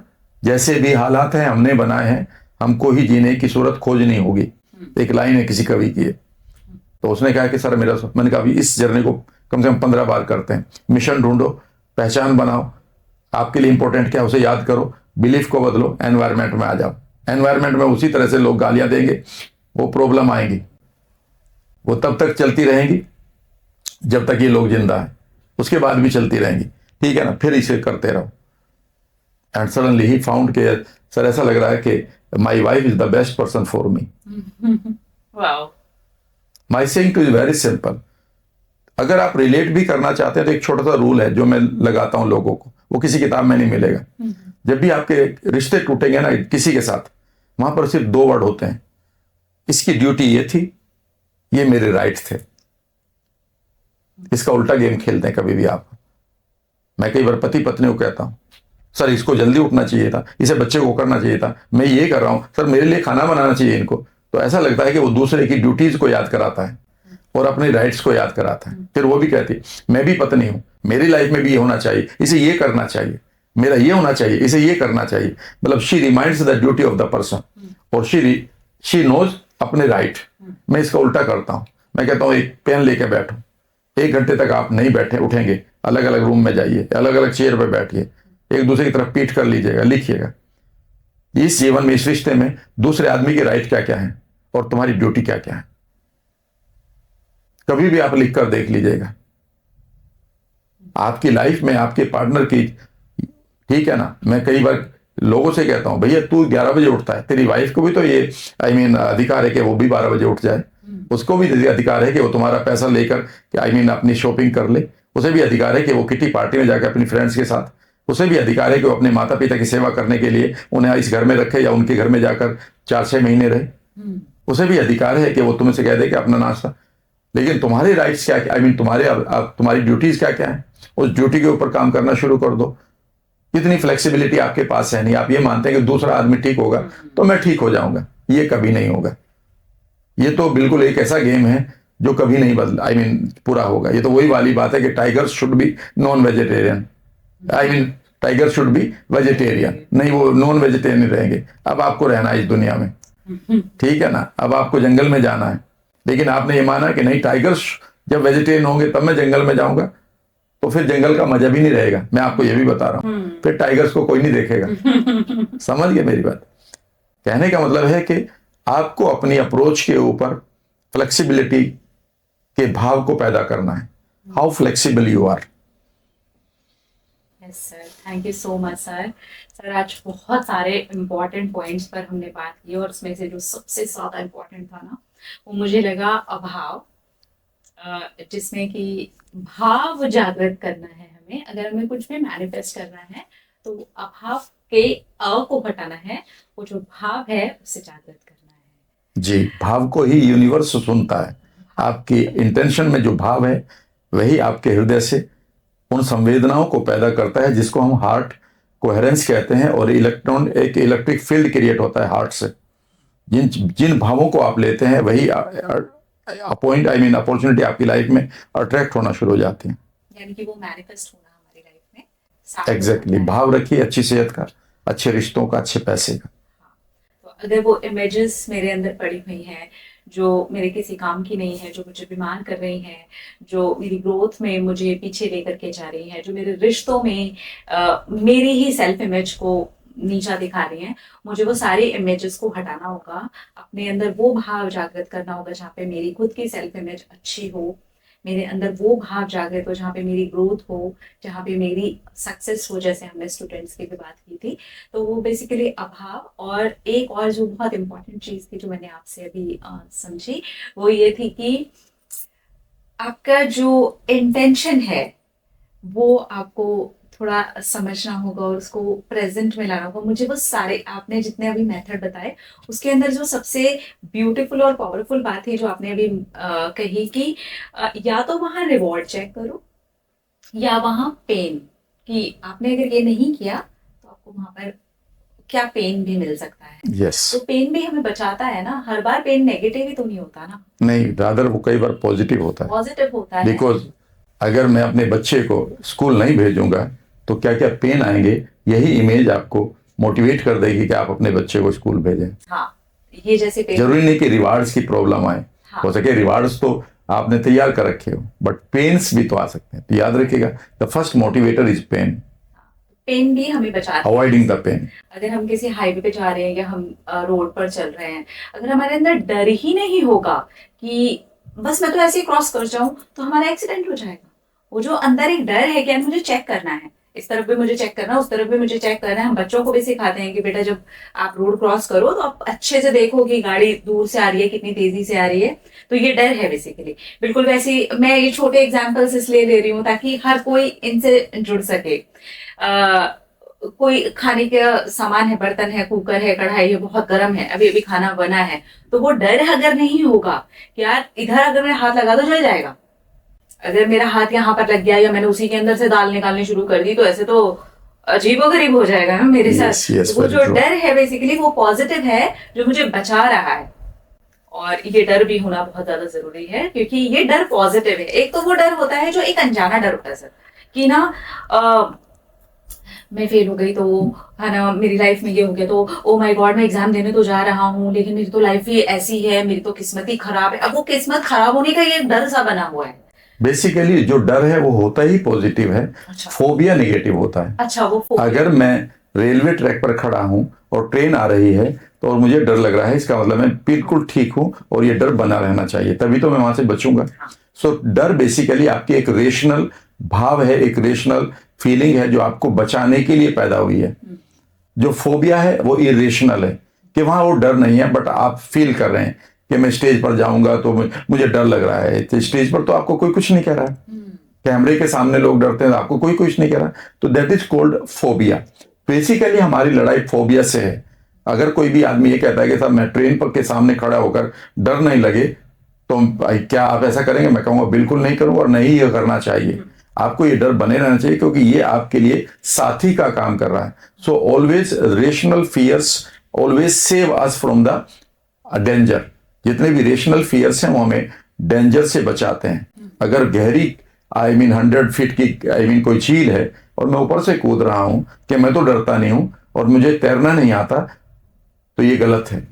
अगर आपको डर लग रहा है और आप एकदम से जैकेट पहनते हैं तैरने वाली, तो ये बिल्कुल ठीक बात है। अगर गड़बड़ ये होती है कि लोगों को मैं फोटो दिखा दूं पानी का तो डरने लगते हैं, फोबिया, जिनको वाटर फोबिया होता है। So that is wrong. तो जो डर है अगर वो फोबिया है और हमें ये समझ में आ रहा है कि सिर्फ फोटो देख ली, इमेज देख ली या मेरे माइंड में कोई चीज चल रही है। बहुत सारे लोग इस तरीके से पूछते हैं कि माइंड में है, अभी हमारा रिश्ता बहुत अच्छा है, अभी मेरी हेल्थ बहुत अच्छी है, लेकिन ना जैसे ही मैं रात को सोने के लिए जाती हूँ ना तो मेरे माइंड में डर आ जाता है कि यार कल को मेरा रिश्ता टूट ना जाए, मेरी लाइफ में ऐसा ना हो जाए, उसको मेरे किसी रिलेटिव को ये बहुत बड़ी बीमारी थी, ये मुझे ना हो जाए और मुझे हो गई तो क्या होगा। बेसिकली वो है नहीं, पर वो फोबिया हुआ। वो फोबिया ये जो है इससे हमें जीत हासिल करनी है, उसके लिए अच्छे इमेजेस को अपने माइंड में लेकर के आना है। Yes. हेल्दी हैप्पी उन इमेजेस को जनरेट करना है और जहां तक हो सके हमें जो आपने मेथड बताए उनकी हेल्प लेनी है। और ये जितनी बार हम रिपीट करेंगे हमारा माइंड बिल्कुल वैसे काम करने लगेगा जैसे मेरे माइंड में वो फ्रूट काम करने लगा था और उसने आपने बताया कि अभी के अभी आपकी बॉडी में काम कर रहा है। ये सारी ही चीजें सर, ये सारी ही जानकारी हमारे लिए बहुत ज्यादा इंपॉर्टेंट थी और आई एम 100% श्योर कि बहुत सारे लोगों को बहुत सारे बड़े बड़े सवालों के जवाब मिले होंगे, बहुत सारी ऐसी चीजें हुई होंगी जो क्लियर हुई होंगी। मुझे सचमुच में इसे खत्म करने का मन तो नहीं है, मुझे ऐसा लगता है कि मैं कंटिन्यूसली इसमें बात करती रहूं लेकिन मैं दोबारा आपसे बात करूंगी। Sure. और धन्यवाद सर, आपने सच में बहुत इंपॉर्टेंट पॉइंट्स पर बात की। आपने एनएलपी की हमको बहुत अच्छी जानकारी और कुछ मेथड भी बताए और आप ज्ञाता हैं एनएलपी के, आप फर्स्ट टाइम इसको इंडिया में लेकर के आए। ये हमारे देश के लिए भी बहुत बड़ी बात है, हम सबके लिए बहुत बड़ी बात है। और धन्यवाद sir, thank you so much sir, thank you. जाने से पहले सर क्या आप कुछ ऐसे लॉ ऑफ अट्रैक्शन फॉलो करने वालों के लिए, क्योंकि हमने इस पूरे पॉडकास्ट को start he law of attraction से किया था, तो मैं चाहूंगी कि लास्ट में जाने से जस्ट पहले क्या आप ऐसा कुछ मेथड या आप ऐसा कुछ बताना चाहेंगे जो तुरंत ही हेल्प करना स्टार्ट कर दे किसी भी एरिया में, जहां पर भी वो लॉ ऑफ अट्रैक्शन के कुछ मेथड या कोई भी ऐसी चीज लगाना चाहते हैं कि भाई इजी भी हो, हम डे टू डे लाइफ में उसको फॉलो भी कर सकें और लॉ ऑफ अट्रैक्शन अच्छे तरीके से हमारे लिए काम करने लग जाए। तो लास्ट में जाते जाते कुछ ऐसे इम्पोर्टेंट टिप्स। पहली चीज है कि आप पुराने माइंडसेट से कभी भी नई डेस्टिनेशन को नहीं पा सकते। तो हर बार आप अपनी सेल्फ इमेज को बढ़िया बनाते रहें, मेंटल स्क्रीन पर अपनी इमेज को बढ़िया देखते रहें, और जो बेकार की कोई पुरानी इमेजेस पड़ी हैं उनको एक तरफ करते रहें। एनएलपी से कर सकते हैं। दूसरी चीज़ को आपको ये करना होगा कि अपनी इंटेंशन और इंटेंसिटी के साथ आप विजुअलाइज करें कि वो चीज़ें मानो तुम्हें मिल रही हैं, या यूनिवर्स और यूनिवर्स के एंजल्स मानो तुम्हें उन चीज़ों को गिफ्ट कर रहे हैं जो तुम चाहते हो। उनको बार बार अपने पास आते हुए उन गोल्स को पूरा करते हुए एंजॉय करिएगा। तीसरी चीज़ हमेशा आपको करनी होगी वो ये है कि ऑलवेज एक्सपेक्ट अनएक्सपेक्टेड। आप ऐसा लग रहा है कि जो चीज़ मेरे लिए एक्सपेक्टेड नहीं है उनको भी एक्सपेक्ट करते हुए देखो, उनको भी प्राप्त करते हुए देखो। उस सेहत को, उस रिश्ते को, उस पैसे को, उस लाइफ को जो अभी आपको लग रहा है कि अनएक्सपेक्टेड है, क्योंकि मैं तो इतना पढ़ा लिखा नहीं हूँ, मेरी ये बैकग्राउंड भी नहीं है, मेरे पे इतना पैसा भी नहीं है। आप चौथी चीज़ है कि आप हाउ को भूल जाओ थोड़ी देर के लिए कि ये कैसे मैं अचीव करूँगा। हो सकता है कि आपका हाउ आपका ब्रेन जानता हो। जैसे उसको वो गोल मिलेगा जो अनएक्सपेक्टेड लग रहा है, आपको इम्पॉसिबल लग रहा है, उसे इमेजिन करोगे वो सब आपके साथ हो चुका है। और अब आपका माइंड इसके बाद जो एक चीज देगा वो है आपको सिंक्रोनिसिटी, जिसको हम यूनिवर्सल मैसेज कहते हैं। अचानक आपको कोई आइडिया आएगा, ऐसा लगेगा किसी से बात कर लो। अचानक आपको कोई विज्ञापन दिखाई देगा, ऐसा आपको कई बार सपने में कुछ दिखाई देगा कि मुझे ये कर लेना चाहिए। अगर आप उनको कैलकुलेट करें उन एक्शंस को, और उसमें कोई बहुत बड़ा खतरा ना हो, तो उन एक्शंस को करना शुरू करें, क्योंकि यूनिवर्स आपको आपके गोल्स को पढ़कर अब कुछ बताना चाह रहा है, क्योंकि वो प्रकृति में बदलने के लिए तैयार है। एक सर्टेनिटी को हमेशा जिए कि मेरी लाइफ में जैसे कल सूरज निकलेगा, कल भी मेरे लिए पानी मीठा रहेगा, कल भी मेरे लिए पृथ्वी इंटैक्ट रहेगी। ठीक है ना। जब मुझे इस चीज का पता है तो एक चीज और भी मैं लेता हूं, इसी जगह पर कल भी मेरे लिए खूबसूरत रिश्ते, अपॉर्चुनिटी, धन और बहुत सारी खुशियां मेरे लिए आ रही हैं। मैं उस सर्टेनिटी में जीता हूं। जब आप सर्टेनिटी में जीते हैं तो यही आपका सबसे बड़ा भाव है। इसको हमेशा एंजॉय करें, यानी कि डाउट को, सेल्फ बेकार की टॉक को धीरे धीरे आप अपने आप ही बंद करना शुरू कर देंगे। सर, मैं आपको ये बताना चाहूंगी कि जब मैं यूट्यूब पर नहीं थी, मैं मीडिया से हूँ, तो मैं बेसिकली प्रोफेशनल आर्टिस्ट हूँ, तो मैं वहां पर आराम से काम करती थी। लेकिन मुझे ये सेल्फ हेल्प कंटेंट बहुत अच्छा लगता था। माइंड के ऊपर ना ये पूरा जानकारी, जैसे होता है ना कि हमारा माइंड मैसेज देता है या हमारा मन करता है, हमारी वो इच्छाएं होती हैं, यूनिवर्स ना हमें वैसी चीजें दिखाने में लग जाता है, हमारे सामने ना वैसी वैसी चीजें आने लगती हैं। मैंने यूट्यूब पर अगर कोई पहली चीज देखी है तो मैंने आपको देखा है। Thank you very much. मैंने आपको देखा है और मेरे माइंड के जो तार खुलने स्टार्ट हुए क्योंकि फेवरेट टॉपिक था, आज भी फेवरेट टॉपिक है, आज भी मुझे इसे जानना बहुत अच्छा लगता है। हर वक्त अगर मैं डूबी भी रहूं ना इसके अंदर, तो मेरा पूरी जिंदगी इसमें डूबी रह सकती हूँ। ये मेरा इतना फेवरेट टॉपिक है। तो वो कहीं ना कहीं आप है ना बहुत बड़ा मार्गदर्शक रहे हैं मेरे। मैंने जब वो देखा ना, मेरे माइंड के ना तार खुलने स्टार्ट हो गए थे। और ये मुझे नहीं पता कि कैसे मैनिफेस्ट हुआ। आप से मैं बात कर पा रही हूँ, आपको मैं डायरेक्टली यहाँ पर देख पा रही हूँ। आज मैं ये खुद खुश हूँ, मैं अंदर से मैं वो चीज को महसूस कर पा रही हूँ कि आज सर मेरे सामने बैठे हुए हैं, जिनके बारे में मैंने कभी ऐसे सोचा नहीं था कि मैं खुद भी यूट्यूब पर कभी आऊंगी, या मैं खुद भी यूट्यूबर होंगी, या मैं ये काम करूंगी। मैं सच में कभी नहीं सोचा था। मैं तो आराम से वो काम कर रही थी, लेकिन आपको देखा, एक अंदर से एक कनेक्शन सा जुड़ा, और वो कनेक्शन शायद ऐसे सैकड़ों वीडियोस होंगे। आज भी आपका कोई भी पॉडकास्ट आता है, आपका कोई भी वीडियो आता है, मुझे नहीं लगता कि मैंने कोई भी वीडियो आज तक आपका छोड़ा है। मैंने सारी चीजें देखी हैं, और आज आपका मेरे सामने होना, आज आपका यहाँ होना मेरे लिए सच में, मैं दिल से ये बात बोल रही हूँ, क्योंकि कहीं ना कहीं आप मेरी माइंड के वो गुच्छा था ना, जो सवाल थे, जो बहुत सारी चीजें थी, उसे खोलने के लिए आप मेरे बहुत मार्गदर्शक रहे हैं। तो उसके लिए बस मैं आपको थैंक यू बोलना चाहूंगी। ग्रेटफुल हूं मैं इस बात के लिए कि आज ईश्वर ने मुझे ये दिन दिया, मेरे लिए ये समय हुआ। मेरा ये मैनिफेस्टेशन कंप्लीट हुआ जो Thank you. अनजाने में हुआ है सर। मैंने ऐसे कॉन्शियसली सोच के नहीं मैनिफेस्ट किया था कि मैं सर के साथ बैठी होंगी। हाँ, जब आपसे मेरी बात होनी स्टार्ट हुई, जब हमने ये डिसाइड किया कि हम ये पॉडकास्ट करेंगे, तब डेफिनेटली वो इमेजेस आने लगी थी, बिकॉज आपका चेहरा, आपका बोलना, सब कुछ मेरे माइंड के अंदर सबकॉन्शियसली वो इतना फिट है कि मुझे अपने वर्ड्स तक पता होते हैं कि सर ना कितना पॉज लेते हैं, सर कैसे बात करते हैं, सर जब अपनी क्लासेस दे रहे होते हैं तो वो कैसे बोलते हैं, सब कुछ फिट था।